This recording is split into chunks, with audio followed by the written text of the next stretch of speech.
vajadusel tema otsuseid mõjutada. Ja ma alustangi sellise provokatiivse küsimusega, et kuidas teile tundub, kas inimesi on lihtne mõjutada? Võite hõigata mikrofoni, kui olete kuskil metsarajal või võite kirjutada siia chati, sellised spontaansed jah-ei vastused, võite jagada lugusid. Kas inimesi on lihtne mõjutada teie kogemusel? ei. Ei, nii. Esimene vastus on ei.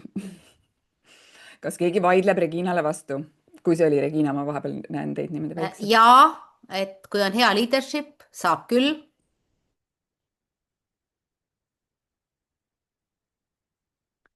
Kas keegi tahab veel sõna sekka öelda, et kas on lihtne ja miks?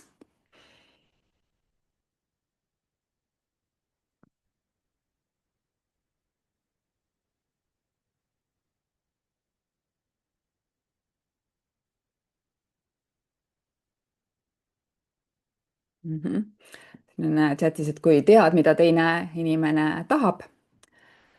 ja kui on huvi. Nii. Ma näen muidugi jah, et seda salvestatakse. Ma loodan, et see salvestus on nagu niimoodi siseringi salvestus, et see ei lähe Delfisse ülesse, jah, et ei, see on ainult meie inimestele, kes on siin programmis, nii et ei lähe kuskile ülesse. Ja. Mhm. Et siis võib jagada selliseid piinlikke lugusid, kuigi seda võib-olla jah, et kui keegi on sattunud minuga kokku ka varem, et siis seda lugu ma olen ka varem jaganud, et see oli nii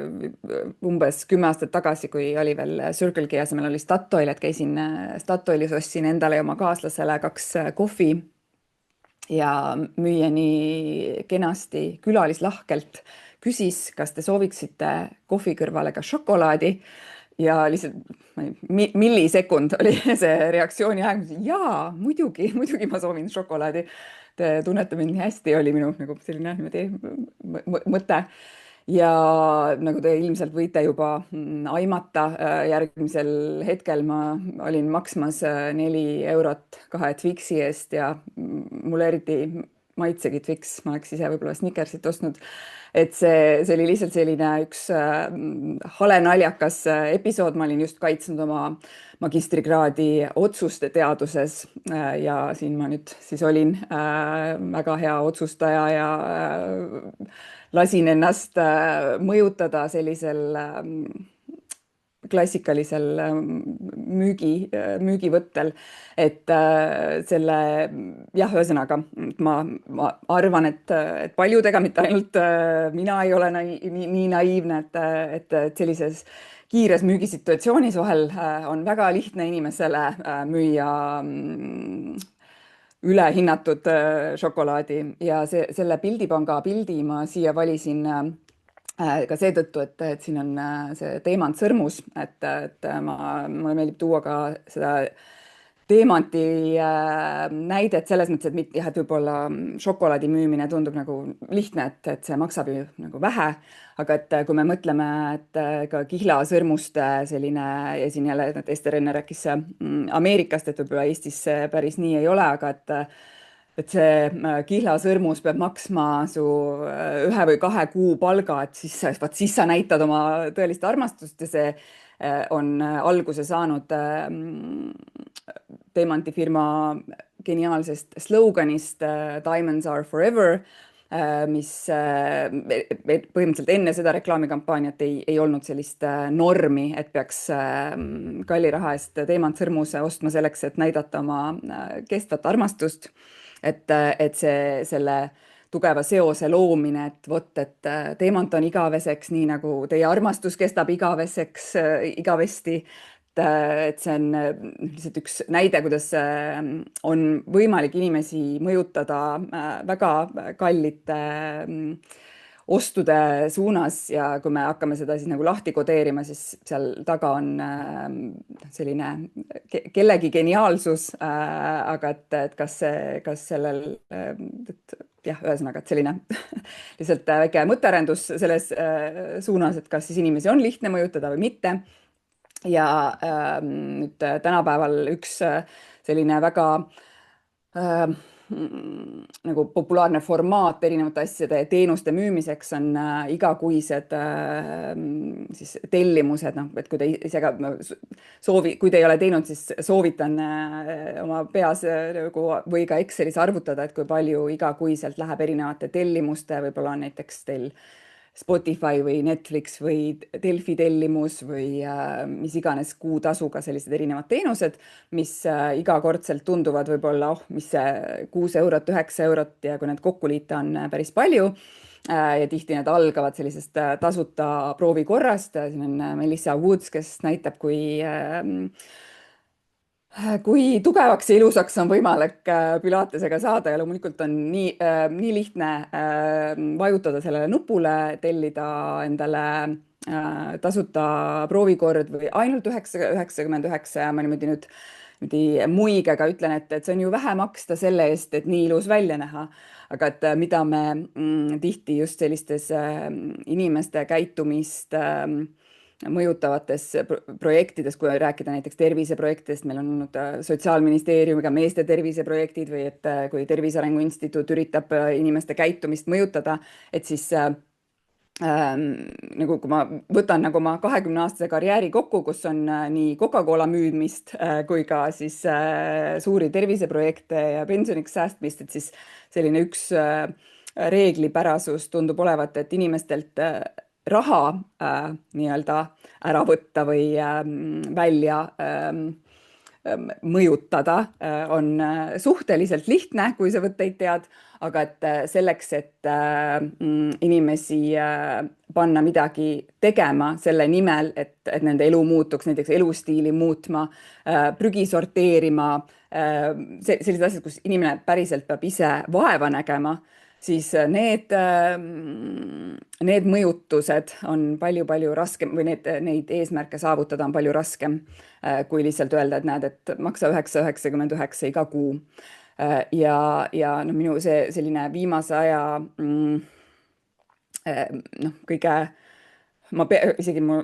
akadeemiline juhendaja ütleb vahel, et ma olen ristiretkel, et siis minu ristiretk on nagu selles suunas, et see, kuidas inimesi mõjutavad erinevad valdkonnad, on väga erinevatele reeglitele siis, ühesõnaga me oleme pannud erinevatele valdkondadele erinevad reeglid, et kuna siin on ka roheteemaga haakub moetööstus väga, sest moetööstus on teatavasti väga saastav, aga moetööstus on ka nagu, et kui me räägime inimeste mõjutamisest, siis on kurikuulus selles osas, et nad oskavad seda väga hästi, liiga hästi võib öelda ja kui mõelda nagu, vaadata just sellise läbi käitumisteadusliku prisma, et mis sõnu nad kasutavad, kuidas, et see on et see võib olla kohati nagu naeruväärne, aga samas selles mõttes on just väga kurb, et näiteks see Zalando bänner, mis siin slaidil on, eks ole, et kutsub sind säästma, noh, see on ju nagu ma ei näe teie nägusid, aga ma loodan, et teil on selline nagu et ma arvan, et te nagu kas pööritate silmi või itsitate, sest see on, noh, kui seda nagu vaadata ja mõelda, mida see tähendab, siis see on täiesti jabur, noh, eriti nagu, kui me mõtleme nagu säästma, nagu säästlikkuse peale üldiselt, eks ole, siis see on väga jabur, aga ka raha säästmise mõttes, noh, et mis mõttes sa säästad siis, kui on allahindluskampaania, et nad suudavad nagu kulutamise keerata säästmiseks või lausa isegi investeerimiseks, nagu siin nagu, et selline tüüpiline sõnavara on, et näed, et osta see kallis asi, see on investment piece, mis ka, et kui see nagu korraks süvened ja üritad aru saada, et mida nad teevad, siis see on noh, hästi jabur ja kui isegi nagu niimoodi väga kriitiline olla, siis see võib-olla isegi ei tohiks olla lubatud, eriti kui me mõtleme, et mis on teistes valdkondades lubatud või mitte. Ja siin nagu sissejuhatuses rääkides nagu erinevatest valdkondadest ja et mis on kellele lubatud ja kuidas nad neid mõjutavad, et siis ma ei tea, mis see keskmine vanus siin grupis on, aga kui te võite siin kas siis vahele hõigata või siia kirjutada, et kas see bränd ütleb teile midagi, jah, et kas te olete kuulnud sellest kingabrändist ja kus te olete sellest kuulnud, kui palju need kingad võiksid maksta, kas te tahaksite endale kas selliseid kingi või selle firma kingi, et siis võime korraks sellise, kasutasin võimalust, et siin on ainult naised, et siis on selline natuke teistsugune seltskond. nii, võite ka vahele hõigata.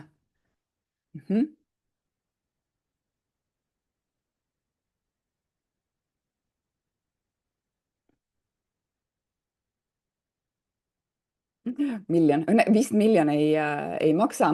Et siis Manolo Blahnik ja Jimmy Choo on siis noh, ma arvan, et nagu Eesti naiste radarile tulnud ainult tänu erinevatele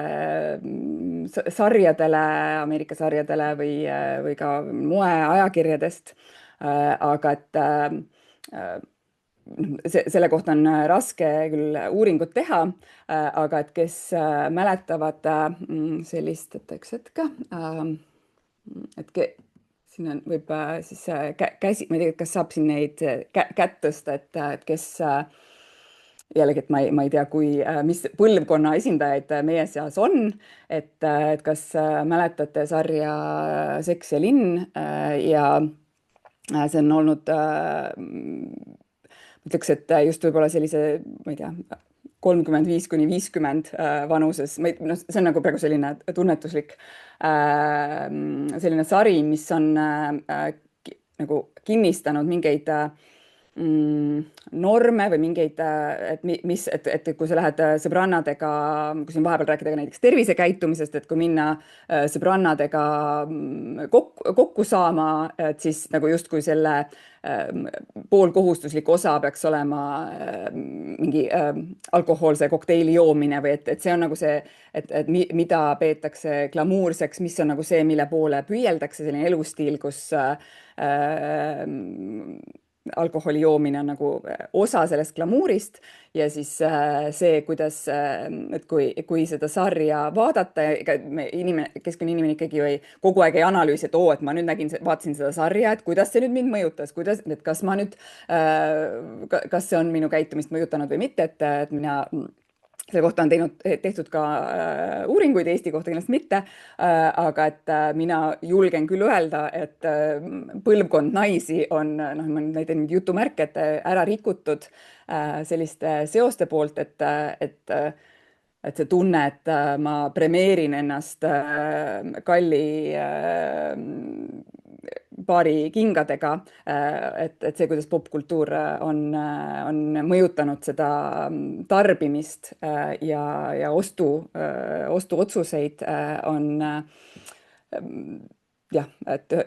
olenevalt, mis mätta otsast vaadata, aga et ikkagi pigem kurb. Ja et kuna siin osad liitusid hiljem, aga et kuna mina tegelen pensioniks säästmisega, siis lihtsalt nagu see Carrie Bradshaw kuulus tsitaat, et mulle meeldib näha oma raha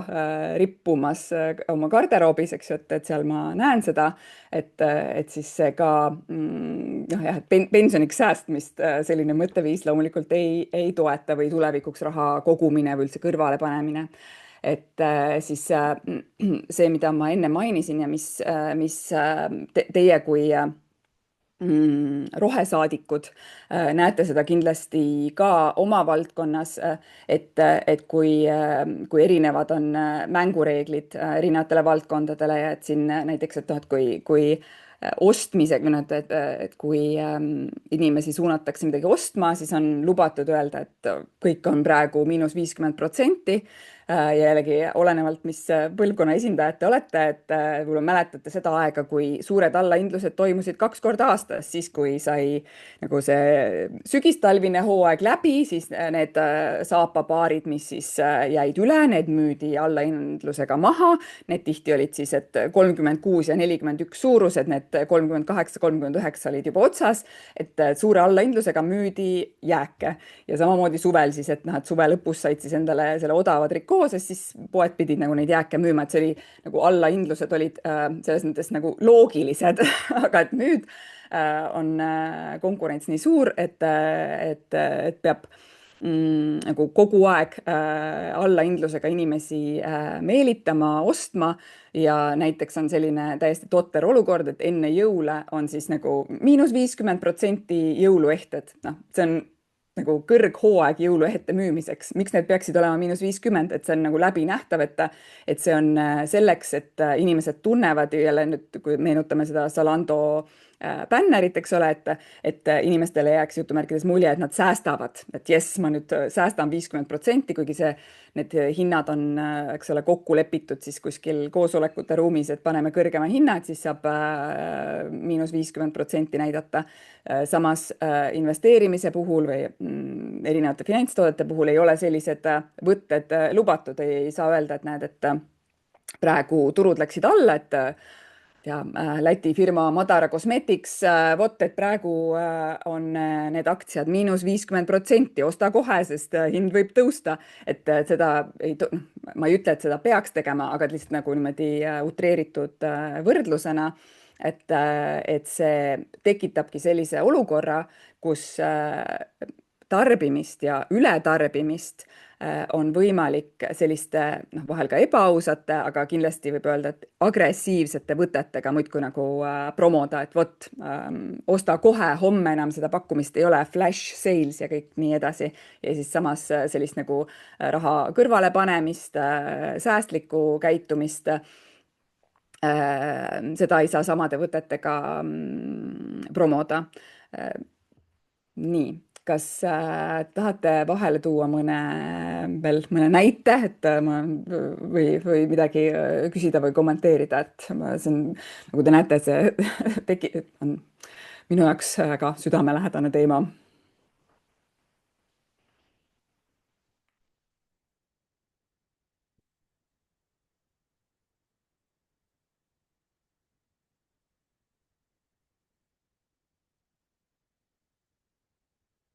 Nii, võite ka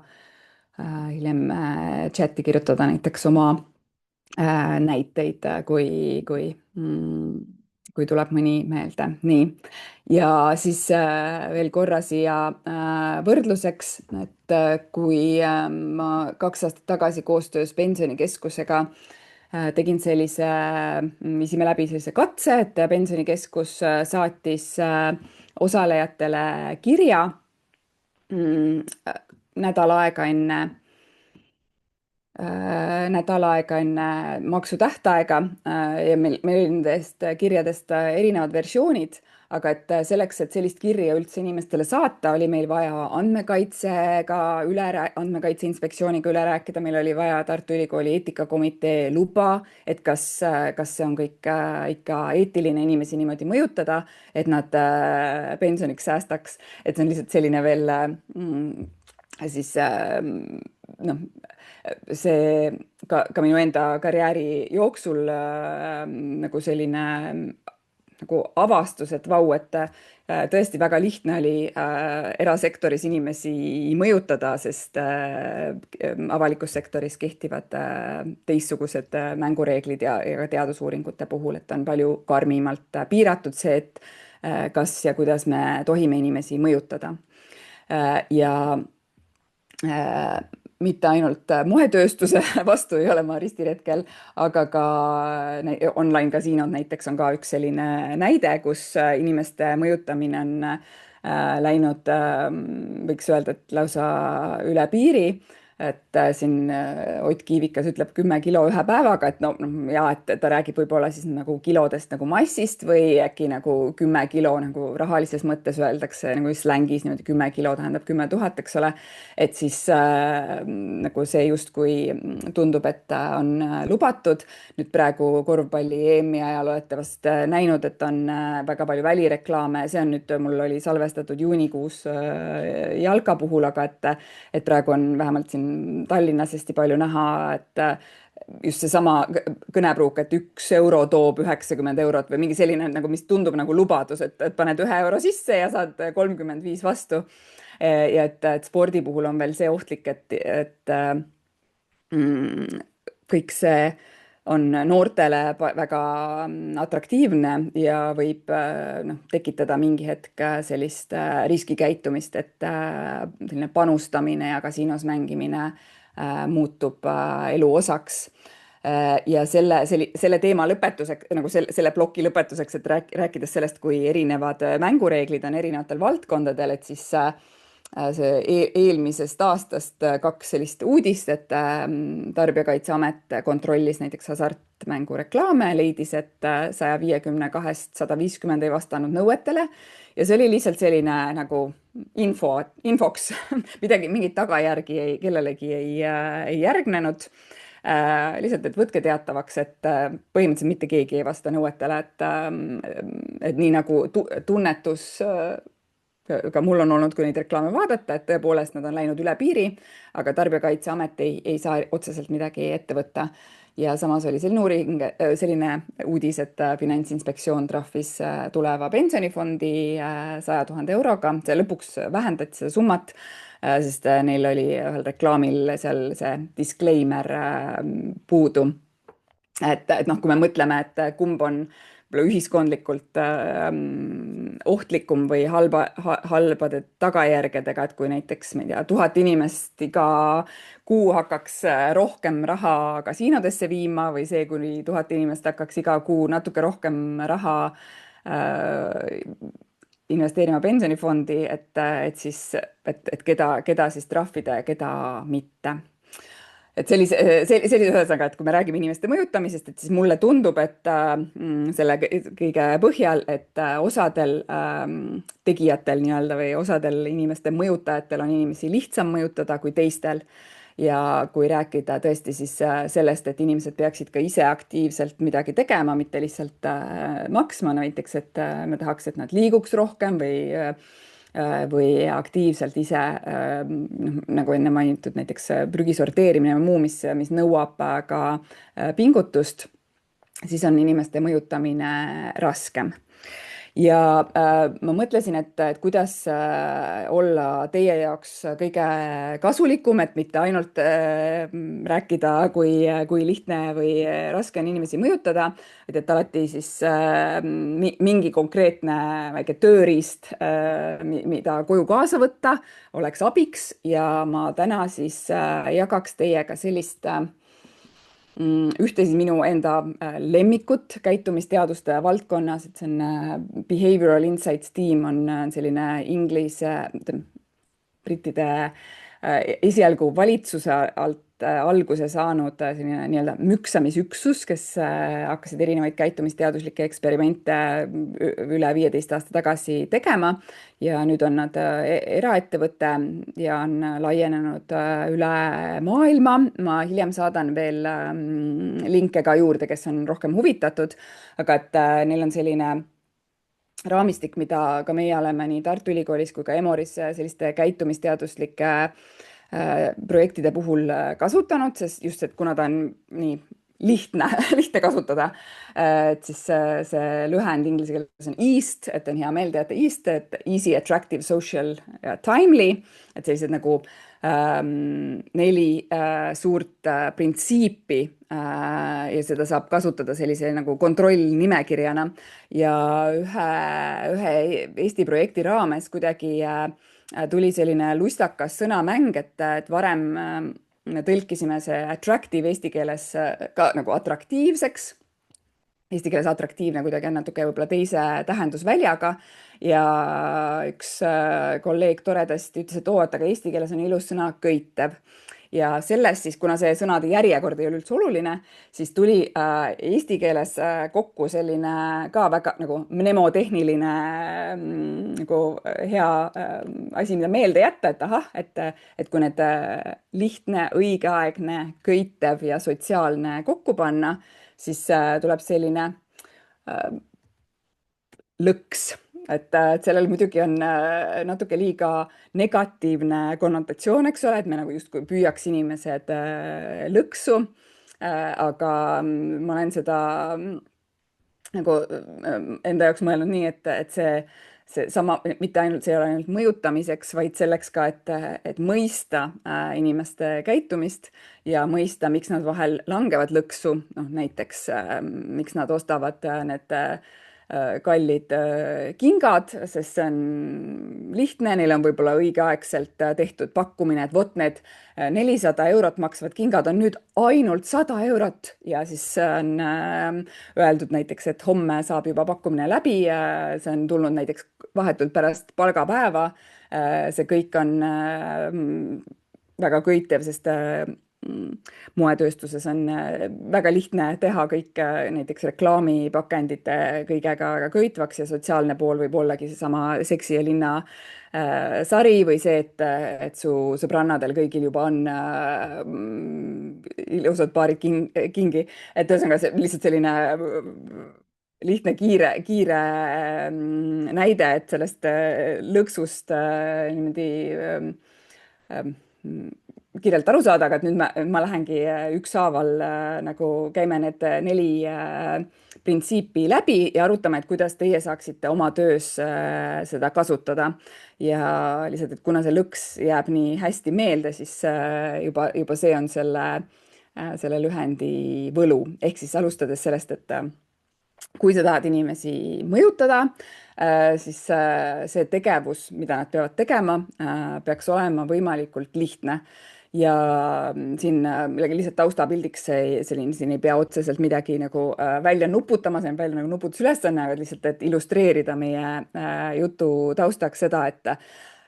vahel, kui me mõtleme selle peale, et kuidas ka näiteks mingid teenused või protsessid on üles seatud, siis inimene on justkui nagu mingis labürindis, et ta ei tea, kuhu ta peab minema, kus on väljapääs. Kas ta peab selleks, et saada näiteks mingit toetust kohalikust omavalitsusest või et ta tahab kuhugi kandideerida, peab, midagi temalt nõutakse, et siis vahel võib juhtuda, et jääb selline mulje, et ta peab täiskuu neljapäeval kell 7 minema kindlasse kohta ja seal tegema midagi, et seda saavutada, et see nagu teenuse disain sõna otseses mõttes läbi mõelda nii, et võimalikult vähe samme oleks, et võimalikult lihtne oleks inimesel siis näiteks saada hüvitisi, et siin jälle, kuna meie kõne alguses Ester rääkis Ameerikast, siis kuidagi mul see on hästi kuklas, et näiteks on leitud, et stipendiumitele kandideerimine Ameerikas on olnud nagu liiga keeruline, et just nimelt siis need, kellel on seda kõige rohkem vaja, ei pruugi seda saada, sest juba kõik need avalduste täitmised ja kõik on liiga keerulised, et siis Eestis mulle tundub, et praegu on juba see, et meil on e-riik, see juba lihtsustab väga palju, aga kindlasti on arenguruumi ka näiteks tervishoiu puhul, et kui sa lähed ühe arsti juurest teise juurde ja kuidas kõik need saatekirjad ja analüüsid ja protsessid käivad, kas sa leiad pärast terviseportaalis info üles ja nii edasi, et ühesõnaga protsesside lihtsustamine, aga et mis just nagu tarbijakäitumise poolt on selline ka väga printsiip, et vahel on valikute paljusus see, mis inimestel tekitab sellise tunde, et ta siis parem ei otsusta, et ta lükkab otsustamise edasi, sest on raske valida, et siin see koomiks on sellepärast moosipurkidega, et see on üks klassikaline uuring, kus poes pakuti kas 6 moosi või 24 moosi. ja kuigi 24 erineva moosi puhul rohkem inimesi tulid seda moosi maitsma, et oli väga huvitav degustatsioon, aga ostuotsuse tegi rohkem inimesi siis, kui oli ainult 6 moosisorti. Et seda võib võtta nii, et kui sul on palju valikuid ja nende seas on mitmeid, mis on head või piisavalt head, siis selleks, et otsust langetada, sa pead justkui ei ütlema nendele teistele headele valikutele ja seetõttu on seda raske teha. Et siis, kui vähegi võimalik, siis valikuvariante vähendada, mis nagu, et see on selline võib-olla ei ole intuitiivne alati, et tundub, et oo, et me tahame ju inimestele pakkuda piisavalt valikut ja hästi palju valikuid, et kui on 100 jäätisesorti, et siis lõpuks sa leiad oma lemmiku, aga et psühholoogiliselt on seda valikut siis jällegi raskem teha. Ja siin lihtsalt üks moetööstuse näide, mis on selles mõttes kaks ühes jälle, et maailm on nii palju asju täis, aga et kui e-poes proovida, näiteks et siin oli pandud värv ainult sinine ja kaks erinevat suurust, siis ikka on 2000, üle 2000 erineva sinise kleidi võimalik nagu läbi lapata, et see on lihtsalt noh, et see on nagu absurdselt palju valikuid on meie ümber. Aga siin kontekstis on võib-olla siis hea, et inimesed jätavad ostu pooleli, et ei osta endale järgmist sinist kleiti. Ja mis veel on siin oluline, on ka no, ühesõnaga mitte ainult protsessid ja valikud, aga ka info üleküllus. Et siin see on ühest artiklist, mis rääkis tarbijakaitsest, et justkui et tarbijate kaitsmiseks on hästi palju tingimusi ja vorme ja nagu juurde tehtud infot, nagu tahetakse inimestele juurde anda, aga see tähendab seda, et inimeste jaoks on see keerulisem, et samamoodi on, võib-olla te olete ka näinud mingeid pilte sellest, et on näiteks välja prinditud kõik see terms and conditions, kui kuhugi, ma ei tea, tahad endale teha Google'i kontot, et kui sa hakkad neid tingimusi lugema, et siis need on lihtsalt nagu nii lõputud, et see tegelikult nagu inimest ei kaitse, sest lihtsalt sa klikid sinna, et jah, et ma olen kõiki neid lugenud, kuigi tegelikult ilmselt ei ole. nii, ja selle lihtsuse lõpetuseks üks roheteema, et ma ei ole kursis, et kuidas see, et võib-olla see on, võib-olla keegi teist teab, et kas see on läinud paremaks või mitte, aga et kui inimene näiteks tahab palmiõli vältida, et ta tunneb, et vot, et tõesti, et ma olen kuulnud, et orangutanid peavad oma kodudest põgenema, sest lihtsalt palmiõli saamiseks hävitatakse vihmametsi ja mina ei soovi, eks ole, et minu toodetes see palmiõli oleks sees. Et justkui inimene on selle otsuse teinud ja ta tahab head, aga mis siis juhtub, on see, et toote pakenditel noh, see vist ei ole isegi lõplik nimekiri ja siin ma ei ole ekspert, et keegi võib vahele hõigata, kui ma olen eksiteel, aga kui ma õigesti aru saan, siis et palmiõli erinevad versioonid, no et sa võid neid nimetada oma pakendil vist mitukümmend erinevat pidi, ehk siis see on jällegi, inimesel on nii raske teha õigeid otsuseid, sest see on lihtsalt nagu objektiivselt liiga keeruline. nii, ja see on kui me räägime lihtsustamisest, siis see on selle teema viimane näide, nii et ma nüüd ka jälle teen chati lahti ja kutsun inimesi mikrofoni hõikama, kas siis näiteks selle palmiõli näite täiendamiseks või lihtsalt võib-olla teil on näiteid oma tööst, kus te olete näinud, et lihtsuses on võlu, et lihtsustamine mõjutab inimeste käitumist.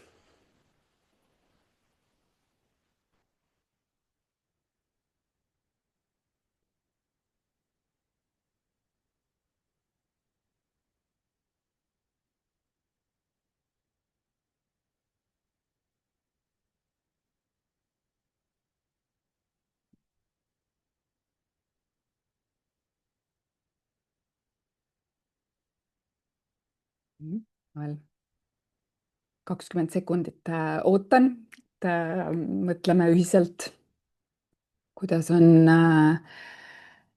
lihtsus inimeste käitumist mõjutanud või vastupidi, et on mingi olukord liiga keeruline, mingi valik liiga keeruline, liiga palju infot.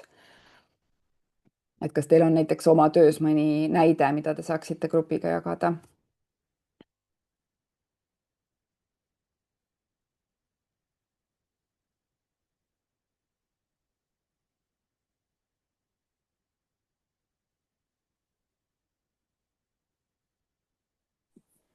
mina võib-olla igaks juhuks kommenteerin vahele, kui on kuulda, siis tegelikult päris paljud need ained, mis siin praegu toodud on, ei sisalda palmiõli või neid nagu ainult nime põhjal ei ole võimalik öelda, kas nad sisaldavad palmiõli või mitte, sest neid on tegelikult, neid samu aineid on võimalik teha ka nii-öelda teiste ainete põhjal, kas siis kookosõli põhjal või et see ei pruugi sisaldada palmiõli, et ma lihtsalt igaks juhuks ütlen, et võib-olla mõni inimene on hästi palmiõli vastane ja hakkab neid nagu toodete pealt otsima, siis see ei pruugi olla õige info. Ühesõnaga, et see võib, nagu, et võib, aga ei pruugi, jah? Just täpselt, et selleks peaks vaatama keemilist koostist. No vot, aga see, ühesõnaga oluline on, tähendab, et siis, et olukord on siis veel keerulisem. et okei. Ja, aga aitäh selle kommentaari eest ja et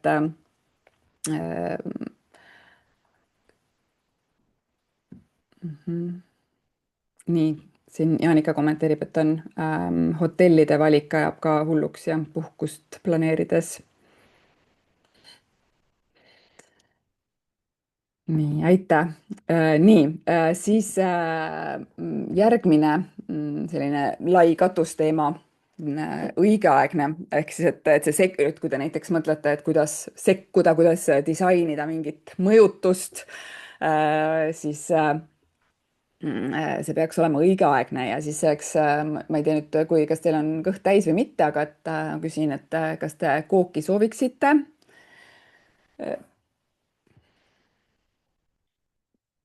Ja et kui see kook siin juba on ja ma küsin, et millal te seda kooki sooviksite?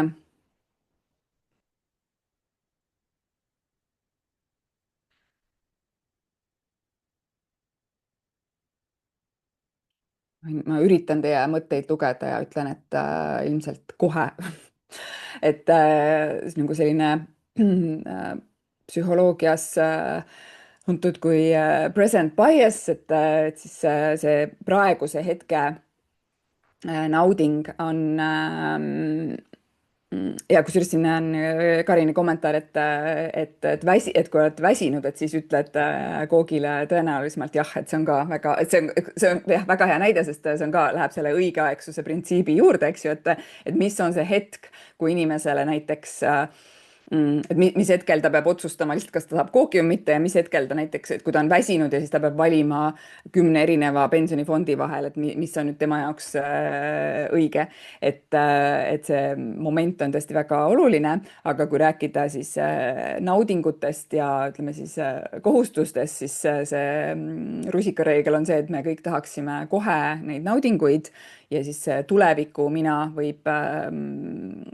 minna trenni ja süüa vähem suhkrut ja maksta krediitkaardi võlga, et üks käitumisteadlane Hal Hershfield Californiast on seda, tähendab see järgnev pilt on nüüd Pildipanga pilt, aga et tema on oma uuringutes näidanud, et me suhtume oma tuleviku minasse kui võõrasse inimesse ja siis noh, näiteks ka, et kui me mõtleme pensioniks säästmise või planeedi päästmise peale, siis see, mis puudutab tulevikku mina, tundub vähem oluline, sest see ei ole nagu päris mina, vaid see on keegi teine, kes siis nende tagajärgedega peab tegelema. Ja näiteks tema on oma uuringutes proovinud näidata inimestele photoshopitud versiooni iseendast, et siis nagu tuua see tuleviku mina lähemale. Ja on leidnud, et näiteks siis inimesed panevad suurema tõenäosusega raha kõrvale. Et see on lihtsalt ühesõnaga midagi, millega arvestada, et see tuleviku mina on võõras inimene ja vahel seda on võimalik ka teistpidi ära kasutada, et okei, et võib-olla on raske inimeselt kohe saada mingi selline siis nõusolek, et vot, et ma nüüd täna hakkan mingit asja tegema, aga et kui see lubadus on kas järgmiseks nädalaks või järgmiseks aastaks või järgmiseks kuuks, siis on lihtsam seda jah-sõna kätte saada, sest see tundub nagu sellel hetkel, et ahah, et see on see tuleviku mina, kes seda kohustust peab täitma hakkama, aga et see võib olla üks selline võte, kuidas seda commitment'i nagu seda lubadust kätte saada. Nii, siis üks jällegi nagu siin erasektorist või selline nagu tarbijakäitumisest näide ka, kuidas seda õigeaegsuse printsiipi veel ära kasutada on see nagu progressi näitamine, et kui siin tähelepanelikult vaadata, siis tegelikult nendel kahel lojaalsuskaardil on erinev arv ruudukesi. Vasakpoolsel on 8, parempoolsel on 10, millest 2 esimest on juba eeltäidetud ja on näidatud, et kui antakse inimesele selline eeltäidetud, nagu et juba 2 sammu tehtud lojaalsuskaart, siis on tõenäolisem, et ta jätkab selle kasutamist, sest sulle tundub, et sa ei ole nagu nullpunktis, vaid et sa juba oled sellele auhinnale lähemal, kuigi tegelikult sa oled ikka sellele auhinnale 8 autopesu kaugusel, aga et see tunnetuslikult tundub lähemal, ehk siis siin vahel näiteks võib siis kiita inimest, et ta on juba 2 sammu teinud või siin on siis konkreetselt need sammud tema eest ära tehtud. Ja õigeaegsuse puhul siin ma nagu vuristan läbi need erinevad printsiibid lihtsalt, et anda nagu mõtteainet ja siis saame korraks arutada ja minna õue jalutama. Ma tahan, et Eeva saaks ka sõna enne, kui inimesed ära väsivad. Et siis viimase näitena siin õigeaegsuse puhul siis kõiksugu tähtajad väga motiveerivad, aga et ka sellepärast kalender on siin praegu nagu niimoodi 2 ühes, et ühest küljest võib inimestele anda tähtaegu, et siis on teada, millal nad midagi ära teevad, aga et kui me mõtleme, et mis on need momendid, kui meid mõjutatakse ja tulles nüüd tagasi siis näiteks ostukäitumise juurde, et tihti näiteks seesama, keegi chatis nimetas e-esmaspäeva, et see ei ole juhuslik, et e-esmaspäev on alati, võib-olla eksin, aga minu meelest see on peaaegu alati niimoodi selline, see nädal oli ta 8, eks ju, aga umbes nagu seal 10. kuupäeva paiku, kus siis kindlalt ka linnavalitsuse töötajatele või linna töötajatele on ja kes saavad näiteks erinevaid toetusi riigilt, et ja kõik seaduse järgi kõik palgapäevad peavad olema 10. siis ära olnud, ehk siis ajastatakse kõik sellised uudiskirjade saatmised või sellised kampaaniad siis sinna palgapäeva ümber, et ka jällegi, et siis millal inimesi mõjutada. Nii. Ja 2 printsiipi veel, üks on siis köitev, ma vaatan vahepeal kella, siis on ühesõnaga korraks, et tundub, et me oleme täiesti ajakavas ka arvestades seda, et me tahame natuke varem lõpetada. Et köitev on selles mõttes eriti lai katus, et võib mõelda väga, nagu, et kuidas muuta mingi teema või tegevus inimese jaoks köitvaks, siis ma alustan sellise väga lihtsa ideega, et see, kuidas me midagi nimetame. Et siin toon alustuseks lihtsamad tarbimisnäited. Kunagi lihtsalt nalja pärast panin nendele asjadele nagu siis, ütleme siis nagu tõelise nime. Et kui me mõtleme, et need on meil lotemeerõngad, mis ka on viis, kuidas laste jaoks midagi köitvaks teha. Et kui vaadata koostis, siis mett oli nendes lotemeerõngastes väga vähe. Et kui nüüd ausalt panna tootele nimi, siis need on nisurõngad glükoosisiirupiga. Või beebiporgand, mis ma ütlen vahemärkusena, et et ma olen kursis sellega, et beebiporgand on selles mõttes väga rohe, et see sai alguse sellest, et saaks neid nii-öelda koledaid jääke maha müüa, et siis nad nagu tehti selliseks nunnuks, et jääb mulje, et beebiporgand, et nii armas, aga et see kui lihtsalt lähtuda nagu sellest nimest, et tegelikult see on lihtsalt tööstuslikult nüsitud porgand. ja mu lemmikud on kõiksugu ilutööstuse tooted, mis see on, doktor Hauschkal on selline asi nagu siidipuuder, mida noh, näiteks võib kasutada kuivšampoonina või ka kehal. Aga et kui koostist vaadata, et see on tegelikult riisitärklis ja see on lihtsalt nagu lõhnastatud, aga et see põhikoostisosa on riisitärklis. aga et kui sa ütled nagu selle kohta siidipuuder, siis see kohe, noh, selle eest on võimalik küsida palju kõrgemat hinda, sest ikkagi siidipuuder on vau, selline glamuurne toode. Ehk siis see on lihtsalt üks selline väga peaaegu et labane viis oma toodet või teenust muuta atraktiivsemaks, nimetada see ümber. Ja siis nüüd natuke nagu selline õilsam näide on näiteks on carbon tax, et seda muidugi siis testitigi ainult Ameerikas, et ma ei tea, kas teistes keeltes on seda üritatud, aga et siis et kas on maks või siis on climate contribution ehk siis, et sa saad sedasama maksu nimetada justkui panuseks, et sa üritad nagu, et sa kogud kliimapanust või näiteks nagu, et ma arvan, et näiteks Eestis väga paljude, et kui midagi on raamistatud kui kliima või midagi, mis sõna inimese jaoks nagu ei tähenda midagi, et kui selle asemel rääkida loodusest, siis juba noh, et see, kuidas me asju nimetame, muudab inimese jaoks seda tähendust, et siis seda, et ühest küljest on nagu lihtne näide, aga et seda on võimalik oma valdkonnas siis päris pikalt nuputada.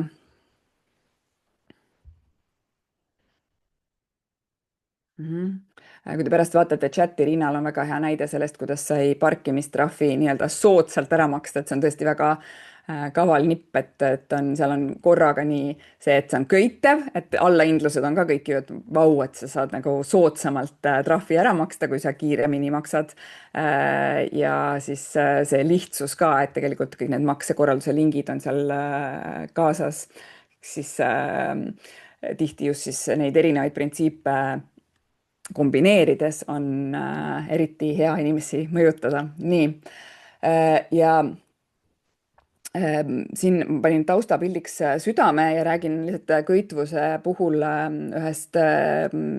näitest, millest on võib-olla, jällegi ma küsin, et Delfisse üles ei lähe see salvestus, et meil oli Emori ja Tartu Ülikooliga selline suur meeste terviseprojekt Sotsiaalministeeriumi tellimusel ja seal oli see kestis mitu aastat ja oli väga põhjalik ja seal meeste tervise puhul on väga palju muresid, mehed elavad Eestis liiga vähe ja käivad vähe arsti juures ja kõik muu. Ja kõrge vererõhk on üks suur murekoht ja on päris tihti sellised müüdid, et mehed ütlevad, et mul ongi kõrge vererõhk, et just nagu see oleks isiksuse osa või selline, et see on ma olengi selline kõrge vererõhuga ja olen, ma ei tea, neitsi tähtkujust ja mulle meeldivad autod, et see on nagu mingi selline lihtsalt minu omadus ja pisendatakse elustiili valikute rolli. Et justkui ei seostata, et vot, et ma ise teen valikuid, mis võib-olla mu vererõhku tõstavad või siis teine selline vabandus on, et vot, et ma läksin arsti juurde ja siis tekkis see valge kitli sündroom, et praegu lihtsalt korraks läks vererõhk kõrgeks. Et seda probleemi pisendatakse ja ka ei taheta oma elustiili muuta, et mõeldakse, et et siis ma pean lihtsalt salatit näksima. Et ja me koostöös arstidega nuputasime viise, et kuidas seda teha atraktiivsemaks või köitvamaks meestele ja üks asi, mida me lõpuks siis me testida ei julgenud ja ma ei tea, kuidas seda üldse nii testida, et see ei läheks vulgaarseks, aga et üks selline meestearstide taipamine oli, et kui et nagu see, kui sulle öeldakse, et see on kõrge vererõhk ja see on südamele kahjulik, siis see kuidagi neid mehi ei pruugi nii kõnetada, aga kui see siduda seksuaalsuse ja mehelikkusega, sellise stereotüüpse mehelikkuse ja seksuaalse sooritusega, siis see oli nagu arstide kogemus, et kuidas nad üks-ühele patsientidega rääkides tundsid, et mis on see see sõnum, mis on köitev ja mis teema olulisuse nagu kohale viib. Et see oli meie enda jaoks väga selline huvitav taipamine ja oleks huvitav seda ka testida, aga et just, et kui te mõtlete oma sihtrühma peale, et mis on see, mis on nende jaoks oluline ja ma kasutan siin ka seda võimalust nüüd nagu seda roheteemat sisse tuua, et tihti meil on elus nagu neid erinevaid eesmärke, mille poole me püüdleme ja mida on ka kritiseeritud, et näiteks kui on moebrändid, kes on spetsiaalselt ainult nagu roheteemad, nagu et nii, et meie oleme nüüd roheline moebränd või et meie oleme nüüd kestlik, et siis mis jääb nagu kasutamata mõjutuseks, on see, et miks inimesed üldse moetooteid ostavad ja miks kogu see moehullus nagu maailmas on seni toiminud, et siis et moekaupu ostes need eesmärgid inimestel võivad olla erinevad, et nad tahavad kas näidata oma staatust või nad tahavad kuuluda mingisse sotsiaalsesse gruppi või seal võib olla mingid sügavamad sellised siis põhjused ja et sellest ei piisa, et me anname edasi nagu selle rohesõnumi, vaid et me peame ka et siin lihtsalt tuua paralleeli selle tervise teemaga, et me peame nagu justkui leppima sellega, et meie sihtrühma jaoks see teema, mis meie meelest on väga oluline, see ei pruugi tema jaoks oluline olla ja seetõttu võib-olla peab kuidagi ringiga lähenema, et ühesõnaga selline väike monoloog teemal, et enne tuleb inimest mõista ja alles siis saab teda mõjutada ja siin just, et mis on tema jaoks oluline, et see süda on siin taustaks, et nagu justkui südameteema, mis on inimese jaoks südameteema. Aga nüüd täitsa niimoodi 180 kraadi räägime korraks trahvidest. Et köituvuse all loomulikult võib rääkida ka nagu rahalistest võitudest, kaotustest. On selline, nii vabandust, kuidagi see eesti ja inglise segaversioon, aga et kui täna on kolmapäev, loto kolmapäev, et kui sa võidad loto kolmapäeval 100 eurot, siis oled kindlasti väga õnnelik, aga et kui sa saad 100 eurot trahvi, siis see on selles mõttes tugevam mõju inimesele psühholoogiliselt, et on leitud, et lausa kahekordne võib see vahe olla, et see, kuidas me tunneme kaotuseid, on tugevam kui see, kui palju me rõõmustame sama suure võidu üle. Ehk siis seda on ka päris palju ära kasutatud, kui me räägime nagu nii hindadest, aga ka üldse nagu võiduvõimalustest, et ära jää ilma, et olete kindlasti näinud selliseid müügisõnumeid või mingeid mõjutusvõtteid, et ära jää ilma, et siis just see, et kuna me ei taha ilma jääda, siis see on tugevam kui võidu näitamine. Ja kuna me enne sellest juba rääkisime, siis siia ma toon lihtsalt nagu veel korraks selle köitvuse alla tagasi, et see kõik see nagu see sissejuhatus käib ka mõnes mõttes siia alla, et meil ka nagu keskkonnas meie ümber osad teemad on raamistatud palju köitvamaks, et näiteks allahindlused on selline nagu justkui kunstlik raamistus, et vot, et sa kogu aeg võidad selle 50% ja kui sa nüüd praegu ei osta, siis sa jääd justkui nagu sellest võidust ilma, mis on täiesti absurdne, et see tegelikult ei ole mingi võit, see ei ole mitte mingi nagu kokkuhoid, kui sa tegelikult ei ostaks seda asja ka selle, kui see sama hind oleks alghind, et siis sa ei ostaks, et siis ei tohiks osta ka selle allahindlusega, aga vot meid on nii lihtne trikitada nende võitude ja kaotuste raamistustega. Ja samamoodi ka näiteks loosida välja erinevaid auhindu ja nii edasi, et see kõik on nagu see köitvuse teema ja lõpetuseks kõige võib-olla intuitiivsem ja kõik, kes inimeste mõjutamisega on tegelenud, teavad, et me oleme sotsiaalsed olevused ja see, mida teevad teised meie ümber, meid mõjutab. Et aga sellest ei saa ka rääkimata jätta, et üks on jah, loomulikult see, et me lihtsalt imiteerime seda, mis teised meie ees teevad. Võtame näiteks, valime samu asju, mis teised, aga see võib olla ka kaudne, et näiteks meil oli lihapoega siin, vabandust, et see on selles nüüd, see oli väga ammu aga et oli selline, et ma niimoodi enda õigustuseks ütlen, et see oli ETV Kapitalisaate jaoks tehtud näide, kui oli seal Uue Maailmas selline tüdrukute lihapood, et vähemalt selline väike äri ja nendega tegime sellise eksperimendi, et siin on pildipanga pilt, sest liha on nii kole pildistades tavaliselt, et siis see on ilusam pilt. Aga et me siis panime ühele šašlõkile sildi klientide lemmik ja siis testisime, lihtsalt ka tahtsime nagu niimoodi omal käel testida, et kas see tõesti siis toimib. Ja siis jah, et seal see kokk, kes šašlõki tegi, oli kohe täitsa hädas, ütles, et kogu aeg on vaja juurde teha. Et ühesõnaga see, et mitte ainult, et me ei näe, mis teised teevad, aga et ka need signaalid meie ümber, et kui on näha, mis on rohkem ostetud. Ja siin on ka võimalik jällegi kasutada ebaeetilisi võtteid, et näiteks kunagi Sportland tegi nii, et pani klientide lemmik või kuidagi niimoodi, et populaarne valik pani millelegi, mida lihtsalt ei olnud väga ammu ostetud ja nad pidid sellest lahti saama. No see oli väga ammu, nii et ma nüüd julgen seda niimoodi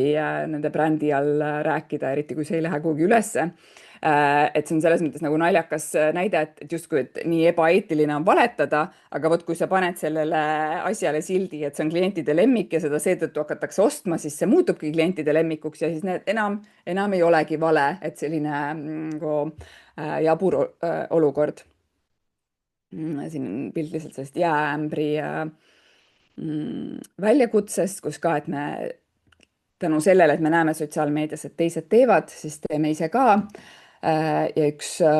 kuulus Hollandi uuring, kus oli flyer, see on natukene roheteema, et on flyer'id jalgrataste vahel ja uurijad testisid seda, et kas flyer visatakse prügikasti või maha ja et selles olukorras, kus oli sein soditud, siis tõenäolisemalt visati flyer maha, ehk siis jällegi, et me näeme, kuidas teised meie ümber käituvad ja see mõjutab ka meie käitumist. Nii, ja siis ütlen, kas nii. Mul on üks slaid jäänud kaduma, aga ma joonistan selle teile niimoodi, et ma lihtsalt jätan selle lõpuslaidi, aga et kui me räägime sotsiaalsusest, et siis ma praegu rääkisin seda niimoodi teiste masside järgi tegemist, aga et mõjuisikud loomulikult on ka siin, et mul on üks, ma ei tea, kuhu see kadus, aga oli slaid, kus on Õnne 13 Alma ja Liisu Miller, ma ei tea, jällegi oleneb sihtrühmast ja teie nendest sotsiaalsetest mullidest, et kas Liisu Miller on tuntud või mitte, et mingites ringkondades on ta tuntud mõjuisik, 3 poja ema, kes teeb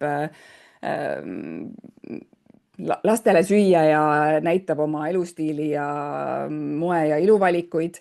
Näiteks Regionaalministeerium kasutas teda oma kampaanias ja ta on ka eraettevõtetega koostööd teinud. Ja et lihtsalt, et see Liisu Miller ja Õnne 13 Alma lihtsalt kui sümboliseerivad väga erinevaid sihtrühme, aga et siis just mõelda enda jaoks läbi, et kes on teie jaoks see mõjuisik ja see ei pea olema üldse nagu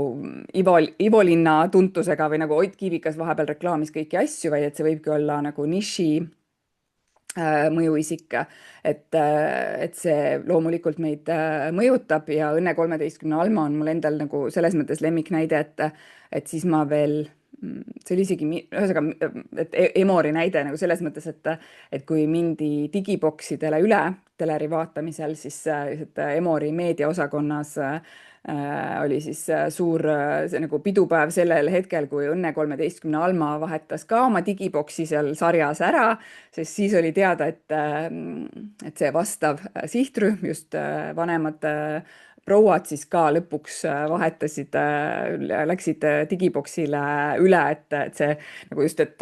see oli see sihtrühm, keda oli vaja veel natukene müksata ja see õige mõjuisik oli Õnne 13 Alma, et kes, ühesõnaga nagu lõpetan selle küsimusega sotsiaalse punkti, et kes on see teie Alma. Ja nüüd kuna meid, ma jätan selle nimekirja siia veel korraks ette, et ma nüüd kiiresti puristasin ette need 4 printsiipi, loomulikult neid näiteid on võimalik tuua terve päev,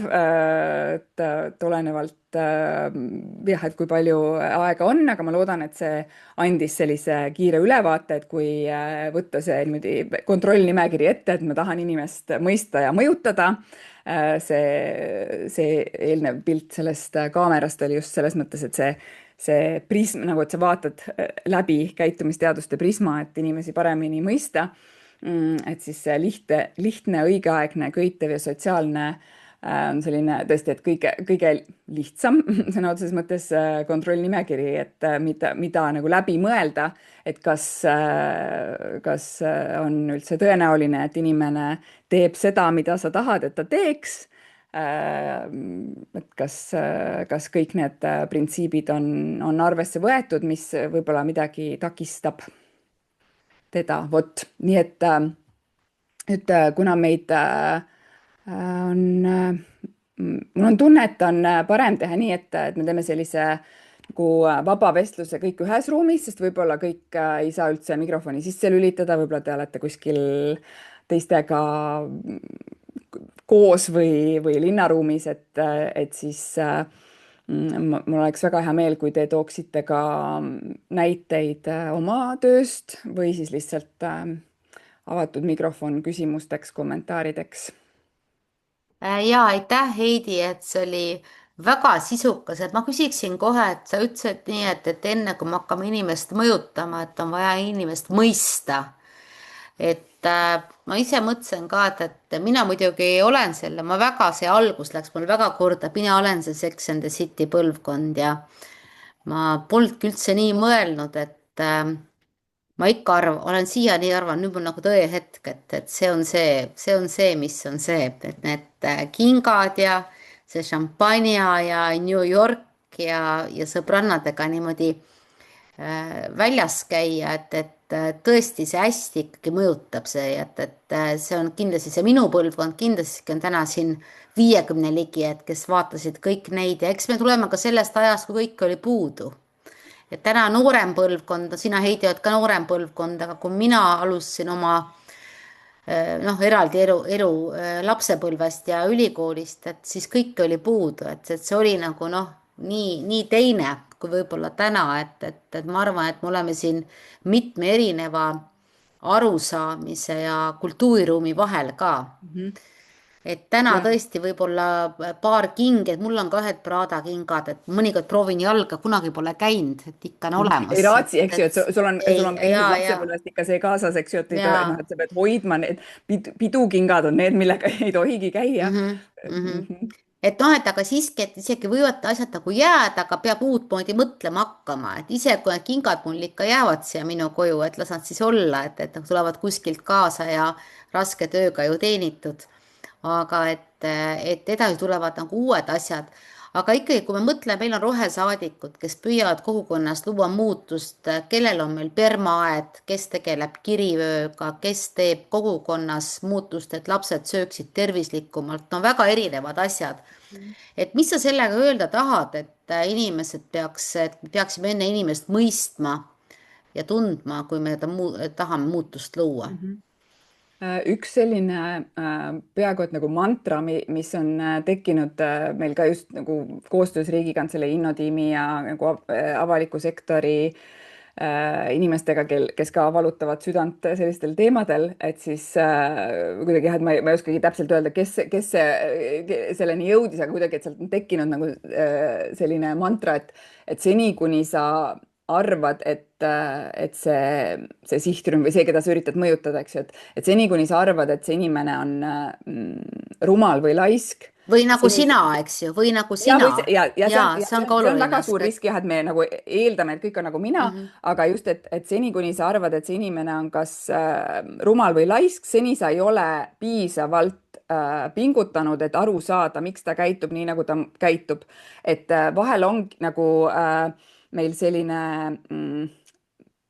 et nagu me ise ka nagu pealiskaudselt suhtume inimeste eludesse, mõtleme, et näed, et kõik info on ju olemas, et miks ta, ma ei tea, et see on ju nii Mhm. lihtne,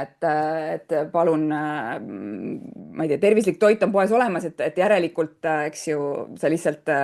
kas siis oled rumal või laisk, et sa seda ei tee, aga et kui näiteks teha inimestega intervjuusid või minna nende kodu, noh, selles mõttes jällegi erinevatel meetoditel on oma, eks ju, plussid ja miinused, et kuidas seda inimest siis mõista, aga no kõige lihtsam on vestelda, sest juba mõne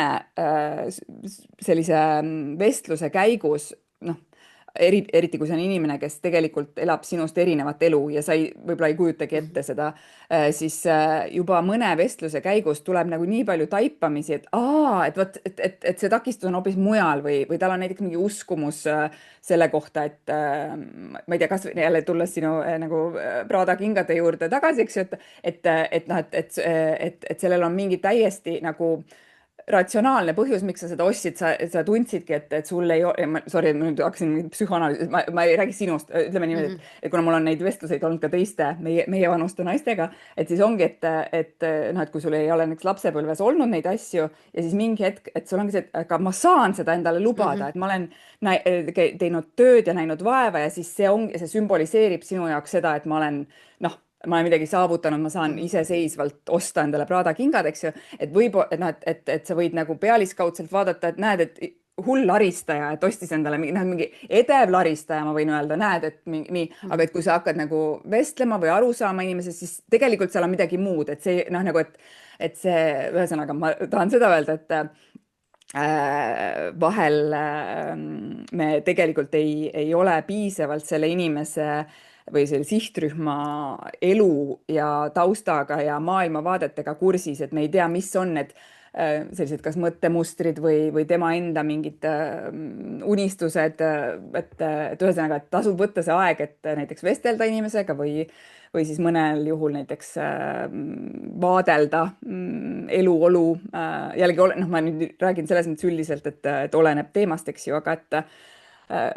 lihtsalt, et ei läheks liiga tõsiseks teema, et lihtsalt tuli meelde ka see on üks Innotiimi projekt, et kui küsida inimestelt, et kas piimatooteid tarbite, ja siis ühesõnaga oli üks selline koduintervjuu, et see alguses ütles, et ei, et meie peres piimatooteid üldse ei tarbita ja siis kui hakkas nagu külmkapist võtma umbes juustu ja kohupiima ja siis nagu, et tegelikult tarbime, aga noh, et inimesed vahel ka võib-olla nimetavad asju Mhm. teisiti või on ka ise ära unustanud mingid asjad, et aga ma arvan, et see on väga hea, et sest roheteema on ka praegu nagu keerises, et on palju sellist negatiivset tagasisidet, palju sellist avalikku survet, aga teema on hästi oluline, et tõesti, et püüda mõista, miks keegi nii mõtleb, mitte teha ennatlikke järeldusi ja sealt minna edasi selle juba nagu sellise mõjut- ja kõiki muidugi, ega me peame ka mõtlema, kõike ei saa ka kuskile mhm. pöörata ega midagi. kuulge, aga naised, küsige. Heidi on siin meie jaoks olemas. pane mikrofon sisse ja küsi kohe julgelt.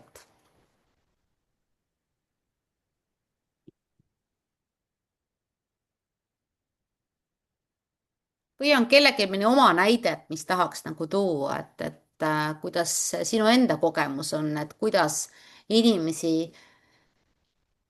suunata märkama uusi asju, teha muutusi.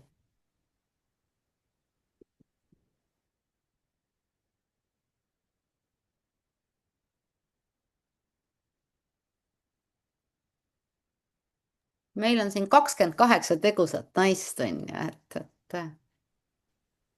mulle meeldib see, et kuidas prügi sorteerimine töö juures on hoopis tähtsam kui kodus, et kuna publikut on rohkem, siis inimestel on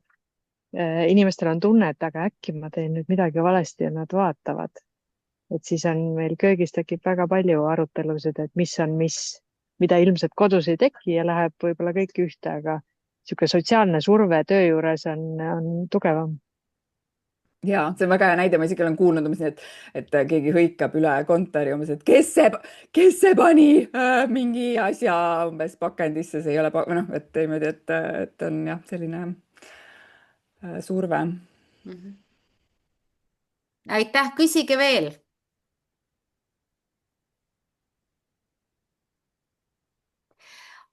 Kuidagi kõik on niimoodi kuulamise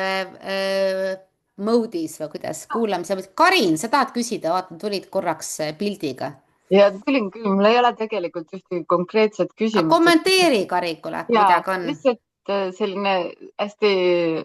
tänutunne on Heidi ees, et seda teemat niimoodi avas, aga praegu nagu, kui proovida oma konteksti panna, siis nagu et noh, näiteks ettevõtluses on ju, et noh, me teemegi ju kõik sedasama ja arvestame oma reklaamidega või oma nii-öelda väljahõikamistega seda, aga et noh, kus seda siis veel niimoodi kasutada võiks, et noh, et kui see on nagu kogukonna teemana, et noh, et siis ma ei tea, praegult on pea on laiali otsas, et konkreetset küsimust ei ole. Ja see on ka väga ootuspärane, ma loodan, et need taipamised võib-olla tulevad ka väikse viitega, ma loodan, et nagu see lõksu nimekiri jääb kuhugi kuklasse, et see mõjutamine ei olegi ainult ju reklaamid ja sõnumid, vaid tihti ka noh, et kas see otsustuskoht, kus inimene noh, et võib-olla ta ei olegi sinu nagu mõjutusväljas sellel hetkel, kui need printsiibid on olulised, et see vahel ongi raske nagu leida neid kohti nagu või neid momente, et millal neid võtteid kasutada, aga jah, ma loodan, et midagi jääb kummitama, heas mõttes kummitama. Mul on ka üks küsimus või teemapüstitus, et üsna, üsna tihti on nagu sellised situatsioonid, kus sa soovitad mingeid asju teha, siis nagu kuidagi vastus, no ütleme näiteks kas või see kestlikkuse Euroopa Liidu raamistik, siis vastus on nagu väga tihti, et aga no miks mina, miks meie, miks me siin Eestis, et vaata nemad seal kuskil. Ehk võib, noh, ma olen nagu ise välja mõelnud mingeid argumente, kuidas nagu hakkama saada selliste vastuseisudega, aga sul võib-olla on hoopis nagu mingeid paremaid soovitusi, et see on niisugune üsna tüüpiline, et miks mina peaksin tegema, aga vaata nad seal, noh, see on tegelikult igale situatsioonile. ja mõnes nagu, et see on noh, peaaegu, et ma tahaks öelda, et sellele, et see ongi väga nagu ratsionaalne argument inimestelt. Ja vahel tundub, noh, et ma arvan, et noh, et me võimegi mõelda, et kas on äkki natukene ebaaus, et meie nõuame, ma ei tea, oma pensionäridelt biojäätmete sorteerimist, kui ma ei tea, Hiinas ja Dubais ei pea mitte keegi midagi noh, ma utreerin, aga et see nagu see ebaõigluse tunne on nagu mõistetav. Aga et siis üks võte võib-olla, mida saab kasutada, on see, et tuua nagu positiivseid noh, nagu et ma ei tea, et soomlased ja lätlased teevad lihtsalt automaksuga, mis ka ju noh, see on nagu selline silmapööritamise moment, et automaksuga noh, et kui see tundus kõigile alguses, et oi, et nii ebaaus on mingi automaks, et jälle, et küll see Eesti valitsus on ikka nii kuri, et siis noh, ma näiteks kasutasin seda argumenti, et Eesti on ainuke Euroopa riik, kus seda veel ei ole. Et mingi hetk oli Leedu ka vist, ühesõnaga, noh, et sai nagu öelda niimoodi, et kõigil teistel normaalsetel riikidel on, et mitte, et nüüd, et meie valitsus teeb jälle midagi ebaõiglast, et siis noh, ühesõnaga ma tean, et see on raske, eriti just nagu jah, kui rääkida, et teised suured riigid maailmas nagu hävitavad meie planeeti palju rohkem kui need mõned Eesti inimesed siin, eks ole, et ühesõnaga see ongi raske, aga et üks viis nagu, mis ma ei tea, et kas alati toimib või mitte, on rääkida nagu siis teistest meiesugustest riikidest ja näiteks tuua positiivseid näiteid või siis ka näiteks rääkida trendidest, et näiteks, et kui Eestis aina enam inimesi sorteerib prügi ja aina vähemaks jääb see olmeprügi osakaal, siis seda nagu, et isegi kui need osakaalud on ikka veel mõnes piirkonnas madalad, et siis rääkida just sellest positiivsest muutusest, et näed, et mingi nüüd viimase paari aastaga on nii paljud inimesed hakanud tegema seda, teist või kolmandat, et see on noh, selline ja mis ka on tegelikult selle teema puhul hästi nagu ohtlik, justkui on see negatiivse sotsiaalse normi väljatoomine, et no mis nagu 90-ndatel Ameerikas on selline kuulus näide, et hakati rääkima narkootikumidest, saadeti noortele, umbes maapiirkonna noortele info selle kohta, et kui halvad on narkootikumid ja et linnas aina enam noori tarvitavad neid, et siis see tekitas nagu vastupidise olukorra, et need maanoored ütlesid, oo, nii põnev, et mis need linnanoored seal teevad, eks ju. Et siis et see negatiivse sotsiaalse normi väljatoomine nagu hoiatusena on ohtlik, sest see normaliseerib seda halba käitumist ja roheteemadega on seda hästi tihti, noh, et umbes, et mitte, noh, nagu, et Eestis on suur probleem, mitte keegi ei sorteeri prügi, noh, mitte keegi ei tohiks mitte midagi sellist välja öelda, sest siis see nagu, noh, et need inimesed, kes ei sorteeri, ütlevad, aga mitte, noh, et miks mina peaksin, kui noh, et siis vähemalt, et kuna me ei saa seda nagu mingit Hiina riigi asja mõjutada, et siis vähemalt siin väikses Eestis me ei töötaks nagu oma sõnumitega ise sellele nagu eesmärgile vastu öeldes, et nagu, mitte umbes, et Eesti on nii, mingi Eesti inimesed on nii kehvad selles sorteerimises või et Eesti et ei inimesed aitaks viskavad toitu. kinnistada neid negatiivseid mustreid just, on ju. Ja just see jah, täpselt, Mhm. et kõik need, et ärme räägi sellest, kui halvasti on, vaid et toome näiteid selle kohta ja ma olen kindel, et on võimalik tuua statistikast ka, noh, sellesama sorteerimise kohta näiteks on võimalik tuua, et 10 aastaga on 10-kordistunud või noh, ma ei tea täpselt, kas nii on, aga no nagu ilmselt Jaa. on võimalik sealt tuua nagu noh, 0-100 tegelikult mingid asjad on ju ka positiivsed. See on see, mis innustab, et teised Eesti inimesed juba sorteerivad, eks ju, et kui nemad saavad hakkama, siis sina saad ka ja et see on sulle endale kasulikum nüüd, mis ma ise alati nagu ka leian, on see, et on ebaaus, kui inimesed peavad peale maksma roheteema eest ja see, noh, see on väga levinud, et sa noh, nagu tihti noh, need, kelle jaoks on see oluline, nad peavad mõnes valdkonnas noh, nende kestlike asjade eest juurde maksma, aga kui me räägime kogu riigi, rahva, kõigi mõjutamisest, siis noh, see ei tohiks olla nii, et ma nagu et kõige paremad näited on ikka need, kus see käib nagu majanduslike hoobadega käsikäes, et sul ongi, et olmeprügi äraviimine peabki olema kallim, eks ju, et siis see tekitab nagu selle momentumi ja siis sa saadki juba öelda, et näed, et nii ja nii paljud inimesed on juba hakanud seda tegema ja et see annab nagu selle võimenduse, et see ei ole mitte mingi niši teema, et hobi korras siin inimesed tellivad endale pakendiprügivedu, et väga-väga huvitav, Heidi, ja ma ise uurin, mul on ka doktoritöö siin pooleli ja uurin just neid soolisi stereotüüpe ja naisjuhte ja nende karjäärivalikuid ja täpselt seesama, et me kogu aeg manifesteerime neid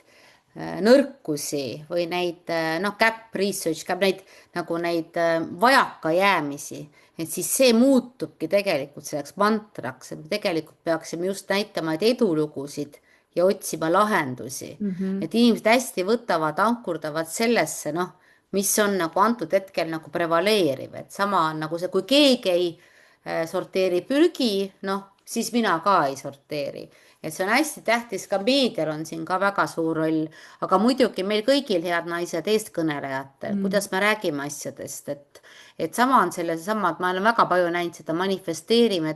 et ka meil on see palgalõhe teema ENAs ka, et noh, et me kõik teame, et see on olemas, aga me peaksime otsima lahendusi ja neid, kuidas need, kes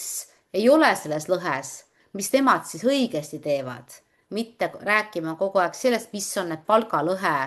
noh, need, kes selles nagu on, et see on selline väike mõttemalli muutus, aga aitab nagu palju kaasa. Heidi, mis tahad lõpetuseks öelda? Head mõjutamist. Ma vaatan, ja 1,5 tundi saigi ikkagi täis, nii et siis ühesõnaga ootan huviga Eeva osa ja ei võta rohkem aega ja võite kirjutada, kui tuleb viitega mõni küsimus, siis kirjutage julgelt. Heidi, suur aitäh, et me tunneme aitäh natuke kutsumast. aega varem ja mulle hästi see sinu mõtlemine, see viis, kuidas sa asju teed, väga meeldib, et mul on suur aitäh, et tulid täna ja olid Aitäh. selle õhtupooliku meiega, nii et Heidi, levitan sulle ja kui doktor on kaitsmisel, kutsu mind siis sinna, tead, mitte lõpetamisele, vaid nagu sinna kaitsmisele, et tulen ja hoian sulle pöialt.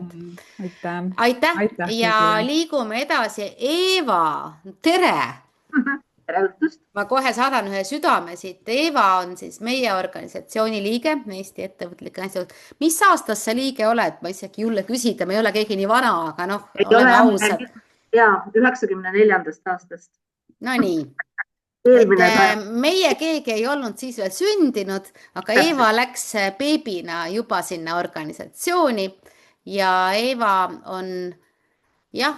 reetlaja ka, aga Eeva on, meil väga harva valime aasta naiseks oma organisatsiooni nimes. Eeva on aasta naine. Kui mina olin organisatsiooni president ja me siis tegime ka väga sellise,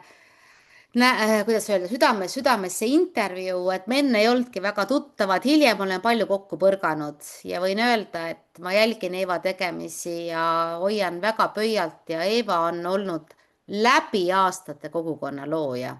Ma ei tea, kas sa muud oledki teinud, kuule, noh. Kusjuures see on selles mõttes huvitav, et ma täna ka natukene ette valmistades hakkasin mõtlema, et tõesti tihti on tulnud küsimusi, et kaua sa oled juht olnud ja kuidas juhtimise teema on olnud, aga kogukonna loomisest ma ei olegi pidanud varem rääkima ja oma suureks üllatuseks avastasin, et ma olen olnud läbi elu kogukonna looja. Ehk siis, et see oli täna väga huvitav avastus minu enda jaoks ka. Aitäh, Eeva, ja tõesti nii on, et täna on siin inimesed, kes on meie rohesaadikute programmis, kes väiksemal või suuremal moel on loomas või tahavad luua oma kogukonda ennast inspireerival teemal ja ma arvan, et selline inspireeriv lugu sinu poolt ja julgustus on meile palju abiks, nii et mõte oli see, et algul natuke rääkida, eks ju, ja siis on küsimuste ja vastuste aeg, nii et ole ja aitäh tulemast. Aitäh, Ester, et sa kutsusid ja tõesti, et mul oli huvitav iseennast ka avastada läbi selle uue vaatenurga ja ma tõsiselt usun, et kogukonnad mõjutavad inimesi ja et see on üks väga oluline viis, kuidas jõuda inimestele südamesse ja ma arvan, et see võib-olla on isegi vähe avastatud, nii et sellele peaks rohkem tähelepanu pöörama. Ja ma panin siia oma kogemused ka kirja, et võib-olla isegi on hea märkida, et 14 aastat oli mul oma reklaamiagentuur, ehk siis alustasin ka turunduse kommunikatsiooni poolega ja seal kõrval paralleelselt, et kui ma ütlen, et ma olen kogu aeg kogukondi loonud, et siis ma 9-aastaselt hakkasin võrkpalli mängima ja tegin seda 30 aastat ja praktiliselt see oli esimene koht, kus ma siis olen kogu aeg kuidagi neid tiime ehitanud ja olnud siis ka üks vedaja pidevalt. Aga siis kõrvale tulevadki esimesena 94. aastal kohe Eesti Ettevõtlike Naiste Assotsiatsioon, ehk siis tervitan kõiki eenakaid, kes täna kõnes on. Siis seal tuli järgmisena oli Reval Ladies tenniseklubi, see on Eesti esimene harrastustennisistide tenniseklubi, tänaseni töine ja olen siis asutajaliige olnud president juhatuses aastaid, üliäge kogukond ka. Siis Eesti noortekoda, JCI baar, Jessicat nägin siin ka kõnes, täna lehvitan kõigile ja täna siis, kuna JCI-st visatakse välja 40. eluaastaks inimesed, siis, aga sealt edasi on senat veel nendele, kes on siis kuidagi silma paistnud, siis olen täna senati liige ja sealt edasi tulevad juba Teeme ära tegevused 2007. aastast alates, et kõigepealt siis üle-eestiline koristamine, siis Minu Eesti mõttetalgud, siis Teeme ära talgupäev ja siis minu viimane tegevus Teeme ära 2018 suur maailma koristamine, kus siis osales 157 riigis ligikaudu 20 miljonit inimest ja minu tiimis töötas 2 aastat 27 inimest, kes sai palka ja 33 000 vabatahtlikku, kes siis 160 riigis, paar riiki pärast ei koristanud ka, 160 riigis 33 000 vabatahtlikku, kes seda päeva aitasid 2 aasta jooksul ette valmistada, pluss siis need 20 miljonit, kes hiljem koristamas käisid. ja lihtsalt huvi pärast, et tänaseks üldse on maailmas osalenud eestlaste juhitud aktsioonis World Cleanup Day ligikaudu 200 miljonit inimest kõigis maailma riikides peaaegu. Ja sealt edasi siis tuli Rohetiiger ja nüüd viimane teema on siis olnud aasta aega hakkab looma ehk siis suur üle-eestiline unistusaktsioon, kus me siis korjasime kokku ligikaudu 13 500 unistust. Nii, aga Ester palus, et ma täna keskenduksin Rohetiigrile ja võib-olla ma räägin natukene, et kuidas meil see Rohetiigri mõjutamise pool siis käib, et kuidas me Rohetiigri abil mõjutame inimesi ja sealt edasi siis korraga veel peatun sellel, et kuidas üldse siis kogukonda luua. Sellepärast, et minu meelest see on ka sihuke oluline teema, et paari märksõnaga. Aga Ester, sa tahtsid vist midagi kajada kaasa? Ei, ma lihtsalt panin ekraani sisse, et tahtsin kohe kuulata hästi aktiivselt. Julgustan teisi ka, pange pildid sisse, kui võimalus on. Jah, et siis saab kohe silmist lugeda, kuidas vastukaja. Jaa, Aga siis mina olen hästi selline juht ja eestvedaja, kes toetub väärtustele. Need on minu jaoks üliolulised Rohetiigri puhul ka. Ma arvan, et mulle kindlasti ei lähe mööda nädalat, kus ma ei mõtle nende peale ja iga suurema otsuse puhul ma kaalun seda just väärtuste vastu. Siin on meil ka liikmesorganisatsioon. Ma arvan, et me oleme Eestis ainus sihtasutus, kellel on liikmed. See on juriidiliselt täiesti ebanormaalne moodustis, aga tänaseks Rohetiigril 93 liikmesorganisatsiooni, nende hulgas siis 3 ülikooli, 4 panka, siis võib-olla esmapilgul üldse mitte rohelised organisatsioonid nagu näiteks Utilitas, Alexela, Rally Estonia, et hästi huvitavad organisatsioonid, aga seal neid eristab see, et kõigi nende eesotsas on kas juhid või omanikud, kes päriselt mõtlevad selle peale, et millised on tulevikutrendid, millised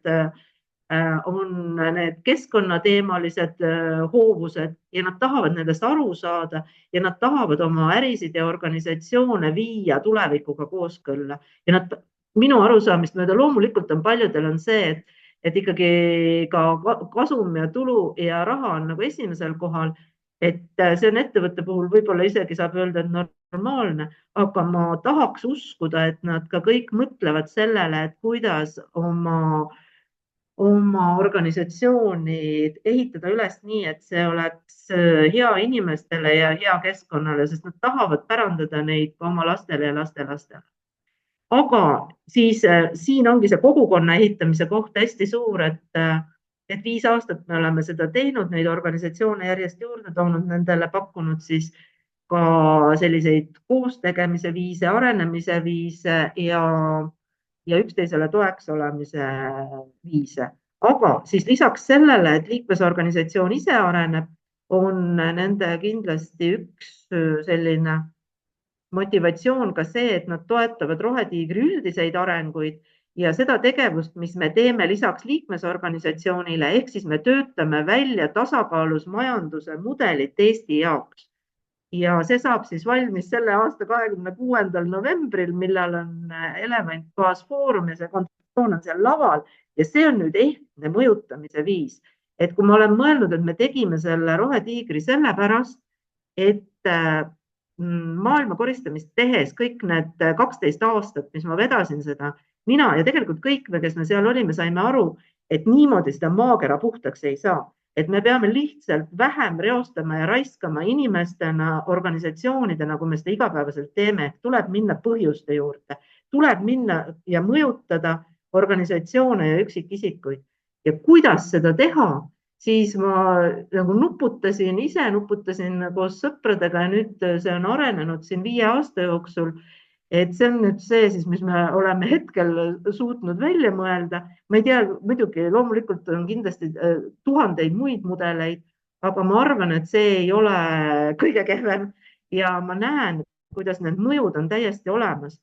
Ja mina olen hästi seda usku, et kõike ei saa korraga lammutada ja kõike ei saa korraga, et kui inimene on näiteks kogu aeg õppinud 2-3, siis ei ole võimalik, et ta kohe lõpetab klassi kuldmedaliga, et või kui inimene on 5-aastane, siis ta õpib kõigepealt tähestiku selgeks, siis ta õpib lugema, siis ta õpib kirjutama, siis ta õpib tegema etteütlusi ja kirjandeid ja siis ta võib-olla kunagi kirjutab ka Tõde ja õigus. See ei saa olla nii, et 5-aastane laps kirjutab Tõde ja õigus. Et kõik on arengus ja ma arvan, et Rohetiiger on ka selles mõttes, et me saame aru, et inimesed hästi palju ongi täna need 5-aastased, et me peame olema siin toeks ja tegema need sammud nagu step by step niimoodi, et nad on ajus vastuvõetavad ka muutuste juhtidele, kes on nii ettevõtete juhid kui ka poliitikakujundajad. Ja me oleme siis, mis me oleme teinud, meil on see õunakujund, et kõigepealt õunaseemned on 5 meie teekaardi, energia, ehitus, transport, maakasutus, tööstus, ringmajandus. Nad igaüks on siis sektori teekaardid kokku pandud sektori ettevõtjaid, teadlasi, eksperte, võttes tiimi ja kaasates avalikku sektorit ning kokku neid teekaarte sektori poolt tehtuid, siis 5 teekaarti on kuskil 600 natukene peale lehekülge ja selle tegemises on osalenud 500 eksperti Eestis. Ja nüüd ma olen täiesti ükskõik optimist, ma tean, et neid teekaarte kõik inimesed ei jõua elu sees läbi lugeda. Et näiteks me oleme just öelnud, et maakasutuse teekaarti loeb põllumajandusminister, energia teekaarti loeb kliimaminister, aga siis me teeme nüüd ka peateekaarti, mis on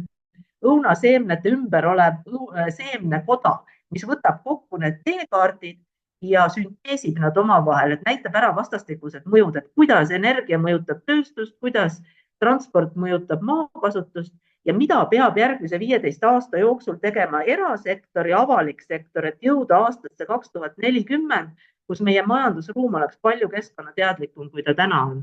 Et see on niisugune praktiline asjalik teekaart, juhised avalikule erasektorile, mis tuleks teha. Ja siis ümber selle õunaseemnekoja on viljaliha ja see viljaliha on siis tasakaalus majanduse kontseptsioon ja see on nägemus, mis kirjeldab Eestis olevat majanduskeskkonda aastal 2040 juhul eeldusel, et Eesti on alles, eeldusel, et Eesti on vaba ja eeldusel, et Rohetiigri teekaardid on enam-vähem ellu viidud. See on see majandusruumi kirjeldus. Ja need asjad on mõeldud tegelikult kuskile 7% Eesti inimestest ehk muutuste juhtidele, aga siis tuleb sinna ümber veel hakkab looma ehk unistustest saadud Eesti unistus, et millises riigis me siis tahame elada Eestis aastal 2050 ja see juba on selline asi, mis peaks kõnetama umbes 70% elanikkonnast. Ehk siis, et ta annab selle julguse, kindlustunde, võtab maha ärevuse, et meil on midagi ilusat oodata. Meie ilus Eesti ootab meid tegelikult aastal 2050. Me lihtsalt täna peame selles suunas liikuma hakkama. Üks lemmikunistusi, mis pandi kirja seal hakkab looma käigus, oli üks inimene kirjutas, et ma soovin aastal 2050, et mul oleks oma siidrikoda. Ja ma saan aru, et ma täna pean istutama õunapuud. Et see ongi nagu see, et kui sa tahad mingit elu saada aastal 2050, et mul oleks siidrikoda, siis tõesti, täna sa pead istutama õunapuud, mitte mustsõstrad. Et see ongi see valik ja see ongi see, miks ma pean mõtlema tulevikule. Esiteks, et see aitab mul üle elada need tumedad ajad, ma näen midagi positiivset ja teiseks ta annab mulle täna praktilised sammud, mis ma hakkan tegema, et oma unistus saavutada. Et need on need asjad, mida me praegu teeme. Selle aasta lõpuks saavad need mõjutusdokumendid kõik kokku ja sealt edasi järgmisest aastast 15 aastat meil on siis aega toetada ja nende teekaartide elluviimist, teha erinevaid tegevusi selleks ja kindlasti ka neid dokumente aeg-ajalt uuendada. Ja mis võib-olla veel on huvitav on see, et hästi suur huvi on ka rahvusvaheliselt Rohetiigri tegevuse vastu ja just eile oli Soomes esimene koosolek, et soomlased hakkavad unistama järgmine kevad. Nii et see oli minu jaoks ikka täitsa uskumatu olukord. Aga siis ma Rohetiigri tegemistele tõmbaks siin selle joone alla, sest see näitab lihtsalt seda, kui sul ühel hetkel tekib idee, et tuleks kuidagi liikuda selles suunas, et me reostaks vähem, et me raiskaks vähem inimeste ja organisatsioonidena. Ja siis sa püüad nagu ette kujutada, kuidas seda mõjutamist teha, et üks asi siis inimese tasandil, aga teine asi organisatsiooni tasandil ja kolmas asi riigi tasandil. Et ja see on siis nüüd noh, see asi, mis antud hetkel on siis üles ehitatud. Vot. Ja siis võib-olla tähelepanekud siin, et kogu selle teekonna juurde, et kuidas siis neid kogukondi ehitada ja kust otsast peale hakata. Et noh, jah, minu kindel usk on see, et tuleb luua positiivsuse võrgustikke maailma. Et kui me loome neid positiivsuse võrgustikke ja kogukondi, siis me muudame meie kõigi elu paremaks ja seeläbi ka mõjutame nagu, ma ei taha öelda õiges suunas, aga võib-olla planeedi ja inimsõbralikumas suunas inimesi mõtlema ja käituma. Aga mida on siis mulle elu õpetanud? Et kõigepealt seda, et inimesi motiveerivad eesmärk ja kuuluvustunne. Et kui kas või see tänane kogukond, kes on siin ju roheliselt on võimalik pundis, et kõigepealt, et sul on eesmärk, et elu muutuks rohelisemaks ja keskkonnasõbralikumaks, et see on see, mis paneb sind siia kohale tulema ja toimetama. Ja teine on see kuuluvustunne, et mul on ägedad naised on koos, meil on tore omavahel kokku saada ja ma tahan olla selle kogukonna liige. Ja seda tegelikult toetavad ülemaailmsed sellised uuringud, mis on kolmanda sektori ehk vabakonna osas tehtud, et tõesti kõige motiveerivamad on eesmärk ja kuuluvustunne. Siis minu käest, kui ma selle maailmakoristamise vedamise lõpetasin, kõige rohkem küsitud küsimus oli see, et ütle mingi valem, et kuidas jõuda nagu ülemaailmse liikumiseni. Ja see valem on tegelikult hästi lihtne. Et kõigepealt peab sul olema idee, siis sellest ideest tuleb vormida eesmärk ja siis on tähtsad inimesed sinu kõrval, et üksinda ei tee maailmas mitte midagi. Et kõigepealt tuleb leida see esimene tuumik, 3–5 inimest, kes on siis kõik valmis nagu ühe asja eest välja minema, kes usuvad sellesse ideesse ja kes on valmis selle eesmärgi nimel mägesid liigutama. Ja siis sealt edasi hakkab kogukond kasvama, aga need esimesed inimesed on võtmetähtsusega. Ja siis on lihtsalt asu teele usu ja usalda. Et usu ja usalda, et kõik maailma mustrid jooksevad lõpuks kokku. Et siin ei ole teist varianti ka. Ja see teele asumine tähendab seda, et ongi rutiinselt iga päev teedki 10 telefonikõne ja saadad 30 emaili ja iga päev ja hoolimata siis tagasilöökidest. Ja mis puudutab siis seda ideed, et kõigepealt jah, et idee tuleb muuta eesmärgiks ja siis tuleb teha sellest lugu. Sellepärast, et kui sa pead seda oma eesmärki selgitama iga päev, siis on hea, kui see on lugu. Sul on seda lugu lihtsalt lihtsam rääkida ja inimestele meeldivad lood, sest me kõik oleme kasvanud muinasjuttude saatel, et me raku tasandil meile lood meeldivad. Ilma tegijateta idee ei ole mitte midagi väärt. Minul on olnud see õnn elus, et ma olen kogu aeg olnud ideede keskel, et minu ümber on olnud inimesed, kes pakuvad ideid välja. Ma olen nagu